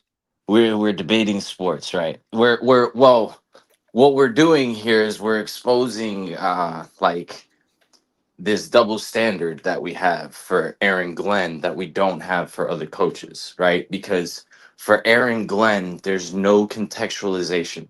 There's nothing that he does good, according to Jake. But when every other coach is brought up and they get fired, there's a reason for it. Sure. And it's like, okay, he's still a good coach because Kevin Stefanski got fired. Kevin Stefanski lost to Aaron Glenn this year, right? Adam Gase beat Sean McVay. Adam Gase beat Sean McVay. Like that happened. Johnny, wait, to be Right. fair, Stefanski lost to Chris Banjo. Special teams touchdowns in that game. He lost to Banjo. I mean, Hey, literally, listen, the Jets had a punt and who kick hired return. Chris Banjo? It cost us Sure, the number one Aaron pick. Glenn. damn it. But would you agree, Jets Johnny, that if the Jets fired Glenn, you could retain Chris Banjo? You can't leave. Yeah, I'm He's sure. under contract. Yeah, you can't you make a would be lateral. able to. You can't leave for a lateral move. Yeah, I guess so. If that's what it is, yeah. No, Right. I mean, yeah, I would imagine that you're able to keep Chris Banjo. Well, I bring that up because Mike Vrabel did that. He kept the Patriots special teams coordinator because they were good on special teams, even though they fired Mayo after a year. Westhoff was on how many staffs? Brant Boyer with the Jets was on 3 different head coaching staffs. So you still again, have to recognize that guy, of course, like, and you know. I have, Johnny, but that's not enough. No, I Like, know. do you understand like the historic level of ineptitude we watched this year? Do you understand the odds of Glenn being a head coach given his Yes, record but Jake, in NFL can history? you before Sunday? Could you tell me who number 57 was? On Like the Jets? without Googling him? Yeah, on the Jets, 57, 69. Could you tell me who this guy was? 43. I have no idea who any of these guys are. So that's my point. So I bring up that. get your point, but can I counter that real quick? Right. The first 7 games happened, man. They Right, went 0-7. but also, okay, fair enough. But we were also in the game against Pittsburgh. We were also in the game against Tampa. I didn't hear. Listen, if everybody was calling for AG's job week 2 or 3 and saying, "Yo, this looks like an unmitigated disaster," I would totally hear you right now. But I didn't hear any. I wasn't calling for his job. I was like, we better see real improvement. Otherwise, he should not be here. We beat Cleveland. We beat the Bengals. We also beat Atlanta. That's 3 wins. Like 3 backup those are- quarterbacks. But then I feel Johnny, you. when they were trying to win against the Dolphins, right? They won 3 of 5, and I gave They got them credit. smacked. And they didn't show up. That's my point, man. And I'm not trying to argue that all these other coaches are Vince Lombardi 2.0. I'm simply saying that given what's at stake for the Jets, the resources they have, the fact that it's an offensive league, the fact that it's all about quarterback creativity with the play caller, we have an opportunity here to actually put our quarterback we're going to draft in a spot to be successful. That's the point, right? Glenn can maybe improve in some areas, I'm sure, but it is such a low bar right now. I don't trust him to hire a good staff. He was horrific at that his first go around. And I think it's going to be a problem now for the Jets to get a legit coach to want to be here on both sides of the ball, because the perception is, and it's fair because it's true, he's on the just hot mean seat. specifically with AG, right? You mean Yes, really, with I Aaron got you. Glenn. I because he does not have the context around the So, league. But to I've get heard great you say, coaches. I don't mean to cut you off, but I've heard you say that you would keep Tanner Engstrand, that you like some of the stuff that Tanner Engstrand has done, right? So, but Tanner Engstrand has also been held I'm back. indifferent on Engstrand. If they fired him, I would say, like for Cliff, I'd say do it in a second. For a guy like Brian Dable, I would do it in a second, right? For anyone who's for Brian proven. Dable, yeah. But that's what I'm saying, right? Like Engstrand, I'm with you. I'm with you on John Harbaugh, right? Like I don't necessarily want to fire AG, but if you can get John Harbaugh, you do that in a second. But that's John Harbaugh. That's different. Mike That's McCarthy. 18. But Mike McCarthy doesn't have that same level of success that John Harbaugh does. You know what I'm saying? I mean, they're equal. There was a breakdown on Twitter yesterday. They both won a Super Bowl. Their winning percentage is very close to one another. Their overall record, it's 17 years, 16 years as head coach. Like, they are equal in a lot of categories. Okay, but playoff appearances, everything. Fair enough, but I guess perception's reality, right? Like, Because who one would you guy's take fat over and one guy's fat, and the perception is that's no, who I he think is. but I just don't really believe. I never really believed in Dallas. I Look never at thought when McCarthy's resume and Sean Payton's resume. It's also very similar. I did this in Houston when the Texans were going to try and figure out who their head coach was going to be when they won and done back-to-back coaches. Like I used to call Mike McCarthy fat Sean Payton, and Sean Payton I used to call skinny Mike McCarthy because it's the same thing. Why are we being a weightist? Why are we throwing weight around here? Well, because I'm just saying, like, there's a perception of McCarthy that, like, he doesn't have as good a PR as Sean Payton does. Trust me on that. Sean Payton does way more interviews and all that. I've had Sean Payton on a radio show I did a couple of years ago at the Super Bowl. Like, he's way more accessible to media people, so his reputation is different. He's a very good coach, but so is Mike McCarthy. He has a .608 career winning percentage. He's won a Super Bowl. He dealt with Jerry Jones and won 12 games 3 times in 5 years in a season there. The only time he didn't was when Dak missed most of the years. So, again, I'm not sitting here trying to tell you there's any quote-unquote perfect coach, right? But there's none.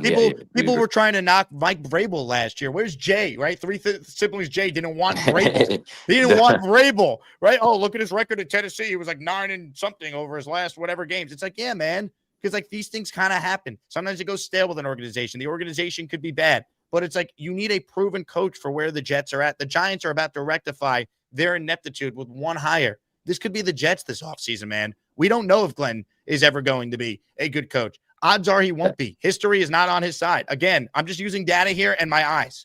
And I don't love any of the answers he continues to give us where he can't actually tangibly point to what he does well that actually matters. Don't give me field goal protection and penalty improvement going from 31st to 23 when, let's be honest, 5 of the top penalized teams in the league this year made the playoffs. And let's be honest as well. 6 of the 7 coaches in the NFC that made the playoffs this year are offensive minded. Only 5 of the 14 total playoff teams have a defensive head coach. And their offensive coordinators are Josh McDaniels, Joe Brady, Arthur Smith, shout out Josh Kubiak. Like, I'm just saying, man, I'm passionate about this because people are like, oh, like, no, like Glenn needs more. Like, what we watched was not normal, Jets, Johnny. I have people from other teams who I spoke to, like reporters, other people I know that just work with NFL teams, right? Who are like, I can't believe they're not firing this guy. The teammates of Aaron Glenn said that he should be fired, or you could make a case he should be fired. Like that, it's alarming what we went through. That's my point. If he's the coach, which it looks like he's clearly going to be, I will root for him to prove me wrong because I am a Jet fan who wants to see the Jets win. But I'm not going to sit here and act like I have any confidence. I can't go that far. I got to see real results first. I'm right there with you, right? Like I need to see results too. But my only thing is like if I'm giving Brady Cook, I don't care who you give Brady Cook to, you're not winning a football game. Sure. And when what about the defense, man? Up at like that 12, that's my point too. The last when our roster was full, we were at 12, and then when you're getting all these practice squad guys coming in and the attrition of injuries, we fell to 23rd. More penalties were taking place. 12 at what? I could also add something with McCarthy. The reason McCarthy gets a bad rap is because you had a generational run with Aaron Rodgers, and you had the 1 seed year after year after year, and you kept getting met with failure. So that's why I think McCarthy the Saints won 1 Super Bowl with a Hall of Fame quarterback too, though. I know, but I'm just saying that McCarthy was 13 wins, 14 wins, Aaron Rodgers MVPs, and you fell flat on your face every year in the playoffs, and you lost multiple games at home when people didn't lose at Lambeau for decades. So I think that's where the bad rap for McCarthy comes in, is the disappointments on the big stage. Again, I know he won one, but there might be many other years that they were favored. Nick, he might be Tom Thibodeau. He might be the guy before the guy that actually gets us over the top, right? But no, that's fair. I'm just saying. I'm saying we got to get out of hell. Bad rap. I'm not. I'm not against him. I'm just saying that's my assessment on why he gets the eye roll when he gets brought up. Johnny, we can't hear you. You're mute. No, he's gone. Johnny, we lost you. But you got to put your hands up. Throw your hands in the air, baby. Throw them up. City Bert says, seeing rumors AG is suspect. Is it true? Is true. Is that why Woody's not firing him? What does that mean? AG's a suspect? Like a crime scene investigation? Seeing rumors, AG is suspect. True. I feel like it's a puzzle. Yeah, I don't know what that means. City, here's the thing that would really get me fired up, Jake. Like Jake level, fired up, angry. Is if he does to Woody, or it does to Glenn. If Woody does to Glenn what he did to Salah, and he gets into next year, and it's 5 or 6 games in, and then you fire him. Like, if the seat is even starting to get warm, you should have moved on. I think that was the worst thing, is to go into next year and then get rid of him in October. I mean, We're the That would Titans. have me nuts if that's how this plays out. If That's you probably say, how "Yeah, it we're gonna go with him, goes. he's our guy," but then a couple games in, you're like, gotcha, bitch. No, you're out. No. Well, Nick, if the Jets start 1-5, like the Titans did, and Aaron Glenn's overall record is 4 It'll and happen. 19. But I'm saying if the seat is even getting warm now, you got to get rid of him now. You don't I think say it's you clearly don't do what warm. you did with Salah, like, and say, all right, we're going to let him have it. We're going to take a run at it. We're going to do this, and then 5 games in, you bail on him. Now it's a complete. It's good. That to me would have me Jake level crazy. Super I chat say from that, Bino. McCarthy's rep took a huge hit by Rodgers passively aggressively sinking it. His win-loss record is QB development. Super Bowl say otherwise it's BS. Yeah, and Rodgers has only good things to say about McCarthy now if you listen to him. So there's that. Jets, Johnny, we lost you. Finish any points you have here. Again, I hope you see where I'm coming from now with Glenn. I'm not simping for Cliff Kingsbury. I just will take anyone who's offensive-minded before we take a quarterback second overall when our head coach can't even make any good hires on the offensive staff. It's a huge concern. Well, you threw a lot at the wall right there, but what I will say is that I think no matter how we feel, we both agree that Aaron Glenn will be the coach of the Jets going forward next year. So I just want to end the conversation with this for you and Nick. Like, we got a lot of draft picks coming up, right? We got 2, we got 15, we got, what is it, like 34, 2, 45? 16, 33, 44. Hut hike. Yeah, there you go. So we got a whole bunch of them. So what are you guys looking for in the draft specifically? Like what do you want to see? Do you guys want to trade back? Is there any players in particular that you're looking for? Besides the quarterback, we all know, quarterbacks, this and that, but what are other guys that you're looking for? And maybe some guys later on in the draft that you think that can help us out this year coming up so that we don't have to keep talking about this bullshit. Love you both. Be easy, man. Hey, real quick before you go. Oh, all right. He's gone. He left on his own. I would love to get the captain of our offense and our defense in round 1. I would love Mendoza and Sonny Styles. I think you need to get the captains and the leaders of your team, and you got to get the guy. I think Sherwood should move to off-ball linebacker.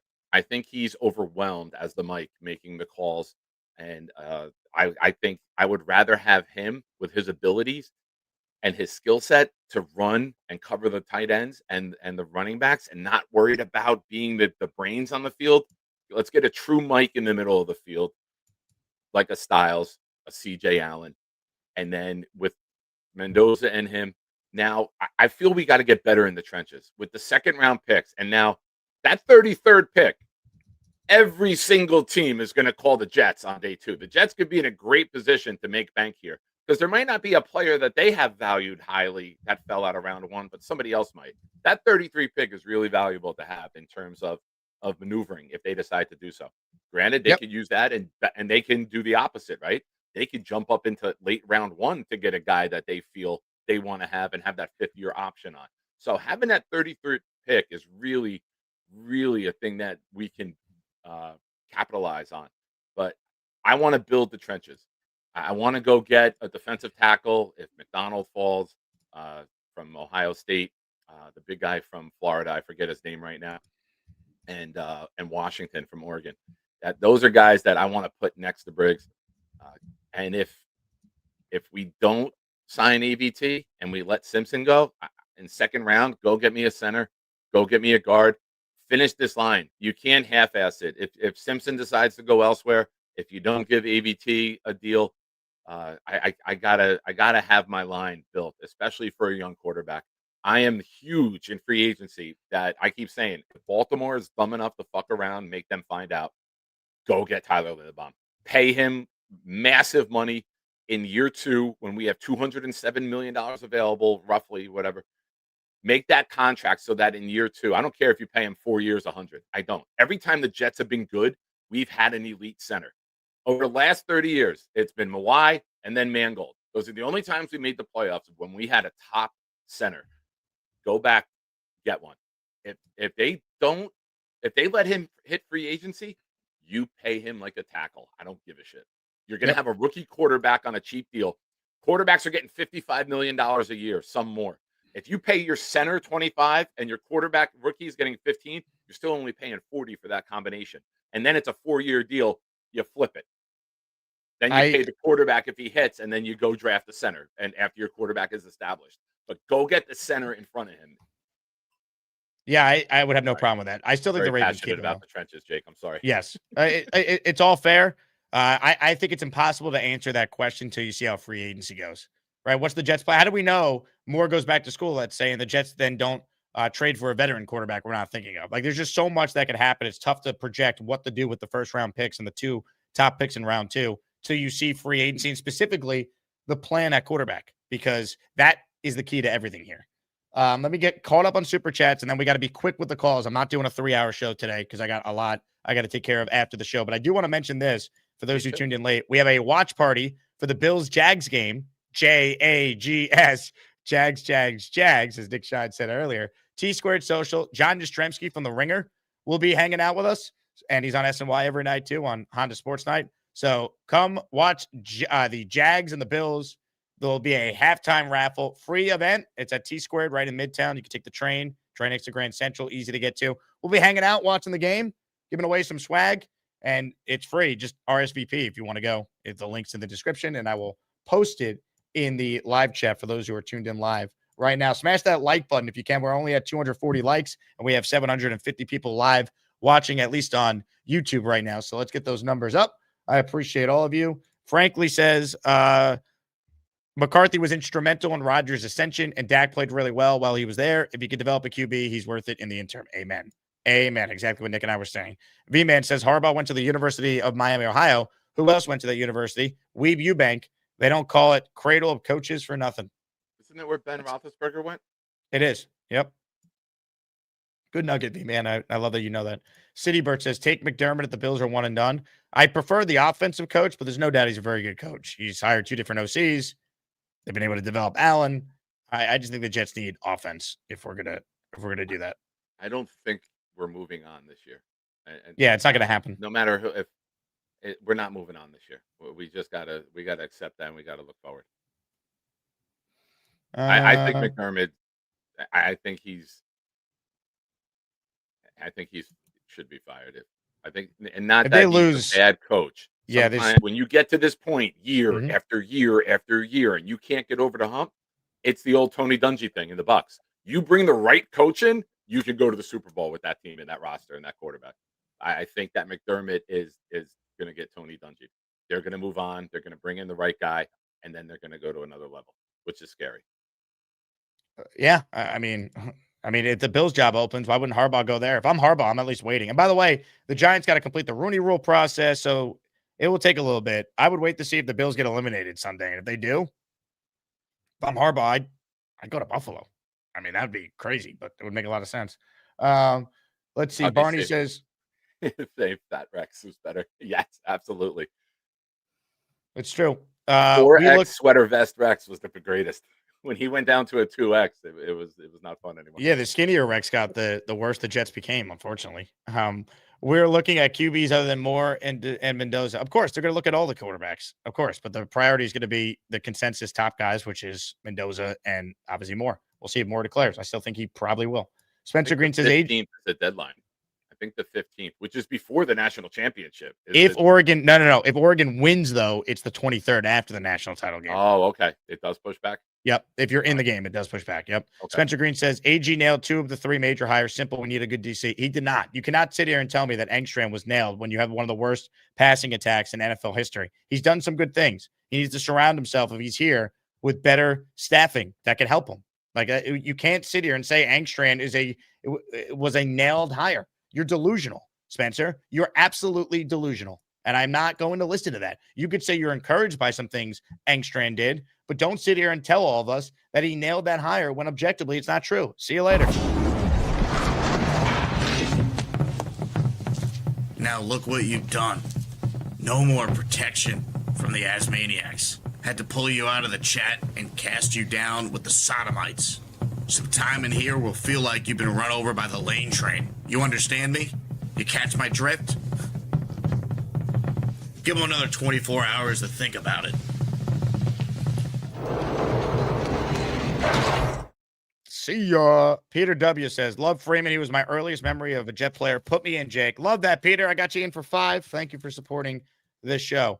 All right, here's what we're going to do. We're going to get to more of your calls right now. Ladies and gentlemen, let's say hello to a man that Nick and I absolutely revere. He's one of the hold on, where'd Nick go? Oh, he already left.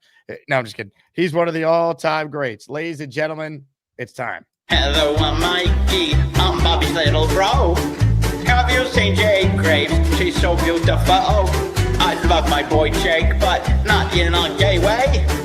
I am so happy. I'm not going to touch anything, I promise. Oh, no. Mikey. No. Mikey's calls are as good as Aaron Glenn's coaching.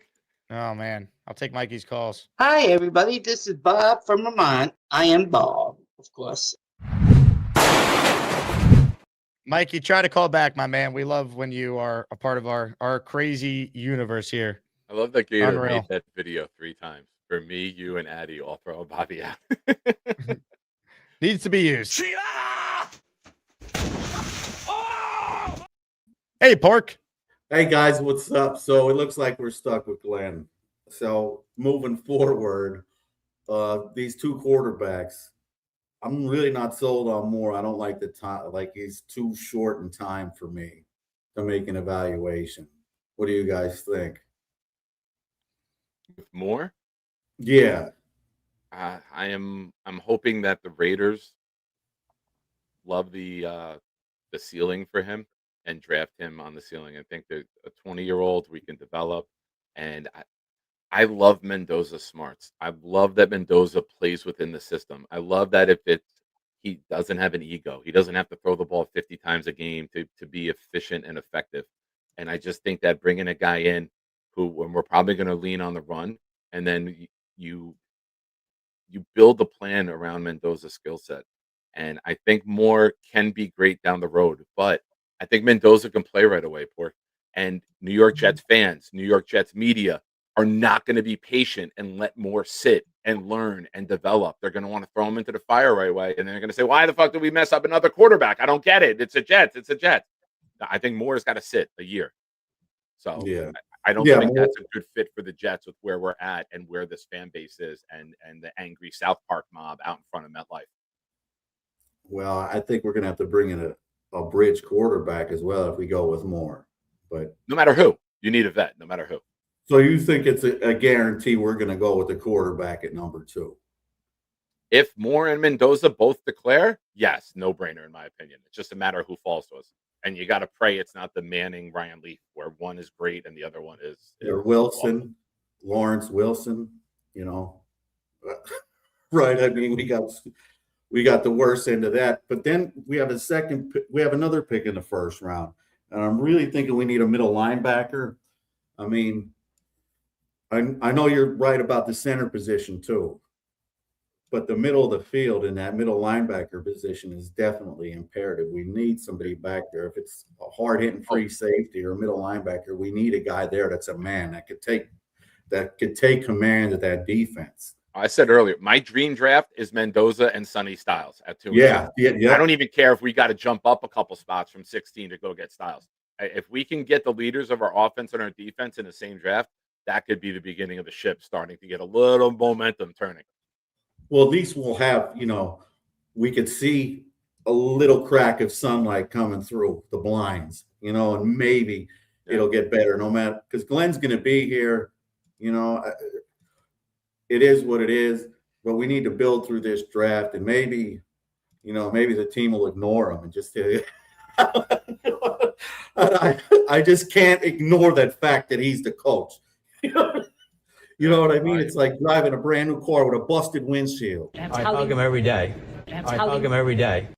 Just give him a hug, Pork. Come on. Hey, guys, I'm out. I got to get back to work, but jet life to the next life. Oh, yeah. Always, Pork. Always.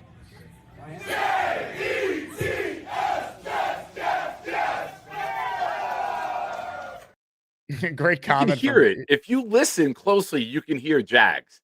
You can hear Jags if you want to hear it. Jags, Jags. See you guys at the launch party for the Bills-Jags game Sunday at 1. We'll hang out, commiserate about the Jets, and hopefully watch a really good game Jake, you got to get a T-shirt made for Sunday that has the Jet logo with Jags written across the front. Like, you got to show your support to them. Man, I wish I could make it because I am a notorious hater, as the kids say on the streets. And but I got to coach my nephew's travel basketball game in the morning, and I don't think I'll be able to make it. Coach Shine, baby. Spirit rooting. Coach Shine. All right, here's what we're gonna do. We're going to continue to count the raffle names on the side. The raffle's coming up for a signed Freeman McNeil jersey, Jet fans. So you're not going to want to miss out on that. One of the great Jets in our franchise's history, and definitely someone that fans beloved during his time with the team. Speaking of things that people love, this guy, probably not one of them. Chicken with pasta is worse than peanut butter with sandwich. I wanted to clarify something. Someone said that you were a simp for Cliff Kingsbury. No, that's me. I'm the Cliff Kingsbury simp. I will wear that hat. I would. Yeah. I said I would take him over Glenn and would love it if he was our OC. I don't think he's the perfect candidate. I do think when you look at today's NFL and what the Jets specifically need to get back on track, I think you could do a lot worse than him if he's able to develop one of the quarterbacks. Yeah, like you're saying Kingsbury's just better than Glenn. It's like saying I would take Mac Jones over Zach Wilson if we had to do it again. Yeah, that's not me simping for Mac Jones. I'm just saying, like, Zach Wilson's that bad. Kyler played at his best with Cliff, and they won 11 games in one of those years and made the playoffs. Like, he wasn't a total disaster. And what, like, did he learn from that? I'm sure he did. He also was a really good OC. We saw what he did in Washington. Like, I would give him another chance if I couldn't get a Mike McCarthy or someone else that I've already talked about, Harbaugh, etc. Right. McCarthy's an interesting one because his track record is really good. You talked about his record. He's got Super Bowl. Like, his track record is really, really good. His name doesn't get mentioned like Harbaugh or Tomlin or those other guys. His name of Peyton, like those great coaches that everyone says is great. His name doesn't really get mentioned amongst those guys. I think he ends up in Tennessee. I think McCarthy, if he takes a job, I think in Tennessee with Cam Ward, young quarterback. Does he believe in Cam? That's the problem with drafting the quarterback first. What if he thinks Cam Ward absolutely? Well, now you have your choice of where you want to go, right? Yeah. Like, you don't have to take an offer. You can. McCarthy's made enough to sit out, but if he coaches, I think he goes to Tennessee. If I said to you, Nick, you have your choice. You can either get the young quarterback that I drafted last year, Cam Ward in this case, or I'll let you draft your own quarterback. Unless you really like Cam Ward, you're going to draft your own quarterback, right? Like, unless I really like Cam Ward, I'm going to say, I'm going to take the job where I can pick my own guy. I think Ward showed enough this year that if you build around him and you develop that offense a little more and you get some better coaching, I think that you got a nice player there. I'm not going to say he'll be elite. No, I agree. With the right coaching and the right crazy team, I think stats, that kid can succeed. Yeah, I agree. I think he showed enough this year where he doesn't suck. Like, with the coach getting fired mid-season, right? Like, he still showed that, I think that would be a great place for McCarthy. But here's McCarthy's record, by the way, like, just so people can visualize this. Like, the guy won a lot of games, man. Again, his years in Dallas, his first year, Dak missed most of the year. His last year there, Dak missed most of the year. And again, like 7-10 was like his worst, his final season there. And the Dallas Cowboys didn't exactly do anything better without him. Like, they won one more game with Shoddy there. And like, compare that to Harbaugh's record here. Like, it's very similar. So Harbaugh, like, here's Harbaugh, here's McCarthy. Let me get a horizontal version of Harbaugh. It's very similar. And they're roughly the same age too. Like, they're really, really comparable. They're really comparable. I would take Harbaugh though. Like, if you said Gary, you can have one of the two. I'm still taking Harbaugh. But I would take Harbaugh over McCarthy. Correct. The other thing, beggars can't be choosers though. We're the Jets. I'll take it. Right? Yeah, you got that right. We are the fucking Jets. Excuse my language. This defensive Glenn that I keep hearing is the same defense over and over again. It's, well, you can't count the last 5 games because they're playing scout. They're playing the scout team. They're playing the scout roster, right? They're playing the practice squad. Okay. And then you say, what about the first 7 games? Well, they lost a bunch of games close. All right. Here's your argument. Good coaches win close games. They do it all the time. If you consistently win close games, you have a good coach. So the opposite must be true too. If you consistently lose close games, you're a bad coach. So your argument is that he lost a bunch of close games early in the season, and then his team quit on him, and you lost all your games at the end of the season. Correct. And they had a historically bad defense, and they were historically bad in division games. And when they were trying to win in that second Dolphins game against a team that benched their quarterback 2 weeks later, they no-showed and were down 21-0 before you could blink. The argument for him is worse than the argument for keeping him. It's like, dude, the only argument to keep him is who would take the job, bro. And the other argument is, it's only 1 year, bro. Like it's a joke. Again, like he is not a good head coach. He, in all likelihood, will never be a good head coach. The Jets in year 2 with Saleh were 6-3 and 7-4. Does anyone actually think the Jets will be 3 games above 500 at any point next year? No. Preseason count? It does not. No, then no. Also, I just sent you a really good image. This is a thing that I was talking about earlier. I texted it to you. My bad.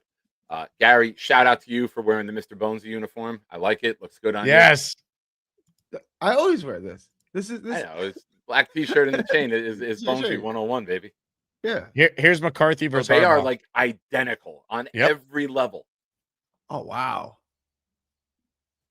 Even a postseason record. And McCarthy gets blasted for the postseason. So it's 11-11. Dude, Harbaugh had better success home with field Flacco advantage, than Lamar. Right? It's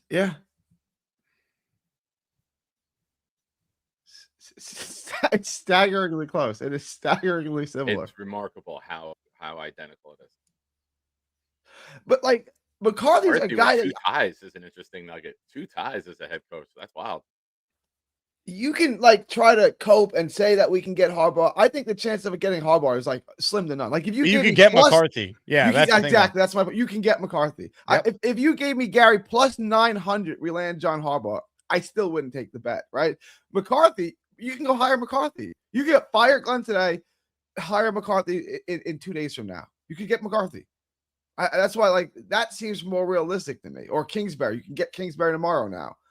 This seems like those options seem realistic to me. Harbaugh seems like a pipe dream. Like there's going to be 10 teams in contact with Harbaugh, and he's going to pick the best case scenario. Just don't let go of the rope.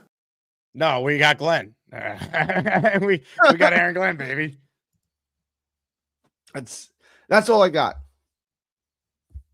Well, Gary, an excellent call. Honestly, a good call by Gary. Yeah. I like that. JD says, would McCarthy want to come after being rejected? Kind of doubt it. I don't think that's a real factor. That's a long time ago. It was a different GM that was leading the interview process at that point. Like, I think he wants a job. And if they connected in the interview well and they gave him a chance to be the head coach, I think he would strongly consider it. We don't know. And again, I don't know if the Jets Johnny says nobody wants to hire Mike. That's not true. He's got the Titans are interviewing him. The Giants have an interview set up with him. He might get a head coaching job this cycle. He didn't this past year. He interviewed for the Saints job. The Jets didn't even interview him, and we know why. Aaron Rodgers. He would have said keep Aaron Rodgers, and that was a clear mandate from Woody to not do it. And a Mike Tannenbaum special there. Again, I'll play this one more time as I count the raffle names. I played this yesterday. The Sports Pope, Mike Francesa on Aaron Glenn. I'm a Jet fan. I am so incensed by what this organization, year after year, tries to sell me. And the attitude that Glenn has taken to try and sell you this stuff, even today, he tried to tell you, don't look at what you watched this year. Don't look at how awful and how embarrassing and how pathetic we were. Believe me when I tell you that I got the answers. Why? Why would anybody for 1 second think he has the answers? I wouldn't. Why? Because he played in this league? Why? Because he was on staffs with guys who were quality coaches? Doesn't make him a head coach.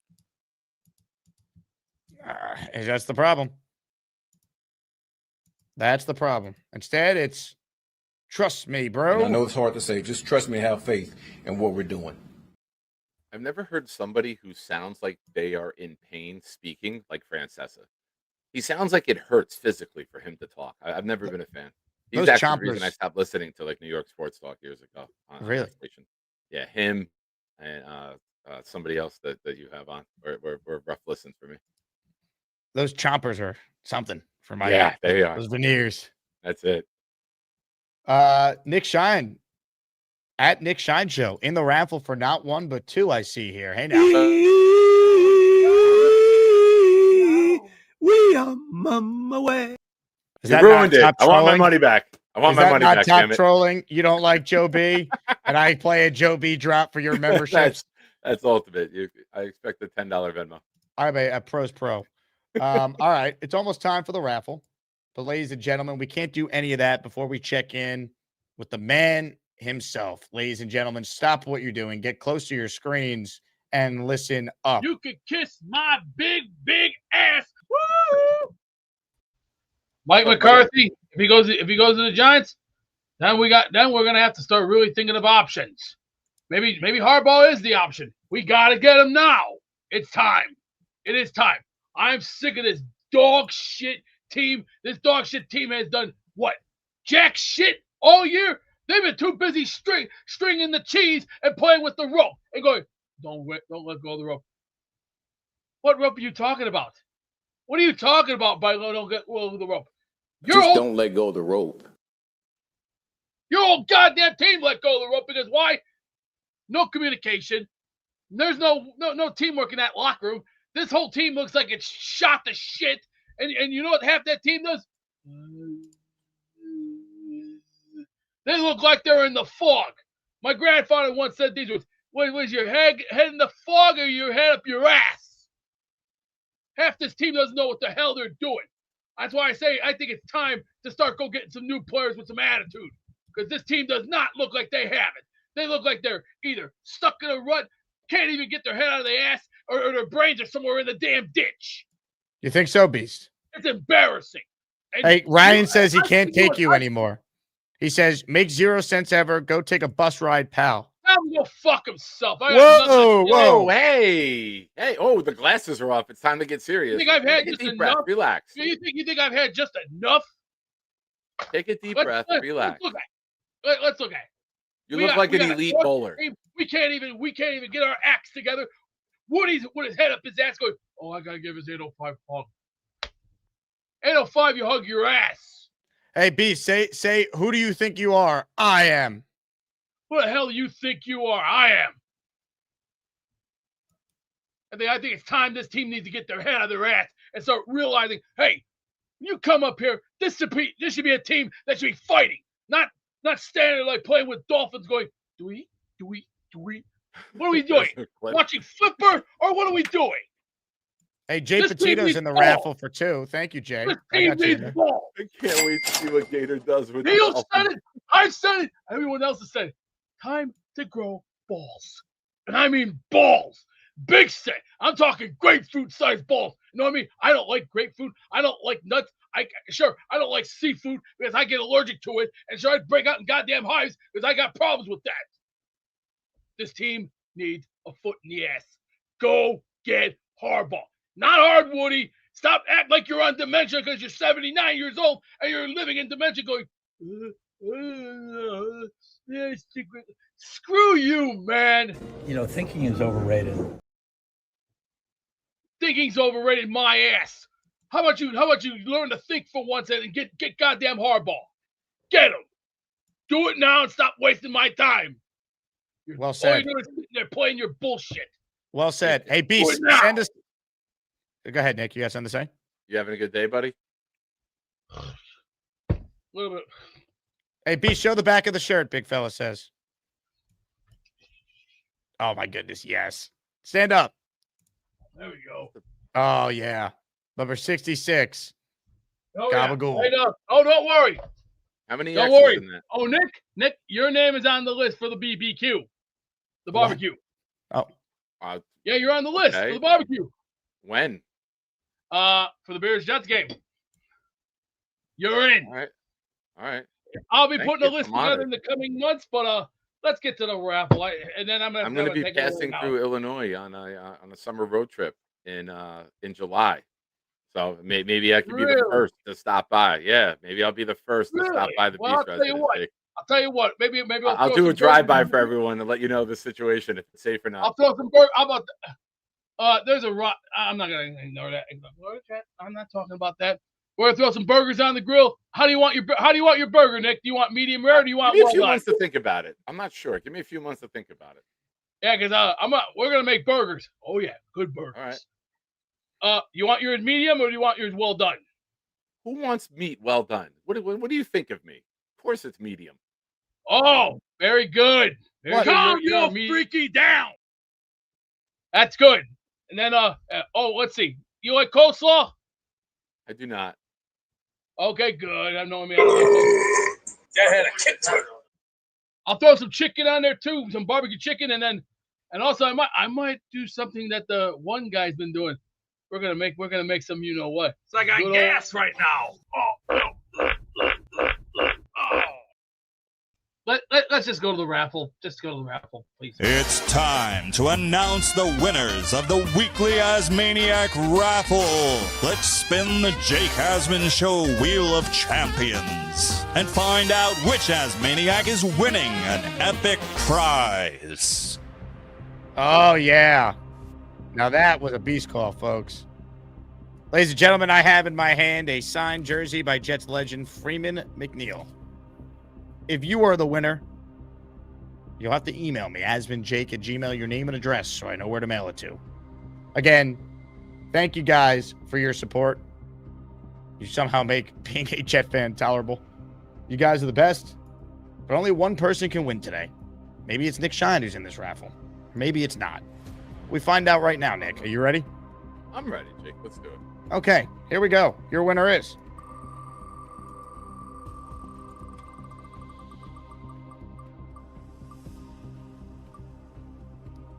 It is Peter W. What a great story. Love Freeman. He was my earliest memory of a Jet player. Put me in, Jake. Peter W. Let's go, baby. You are today's raffle winner. Let's go. Let's go, Jets. Let's go, Jets. Let's go, Jets. Let's go, Jets. Peter, congratulations. Big thank you to everyone who tuned in to today's show. Couldn't do it without you. Everyone go subscribe to the Nick Shine YouTube channel. We just put the link in the live chat. Support Nick.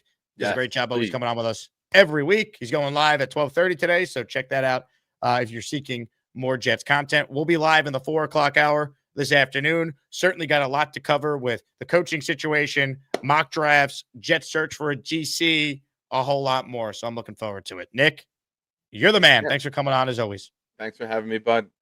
People in the chat, I'm at 1970. I'm trying to get to 2000. Help a brother out. Let's go.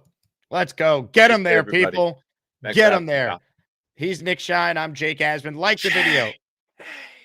Subscribe to the Get channel. G. I don't know what I did. I spasmed out with the G. I couldn't figure out the G. RSVP to our watch party. Ladies and gentlemen, we will see you later, baby. Oh, yeah. Hit it, Aaron Glenn.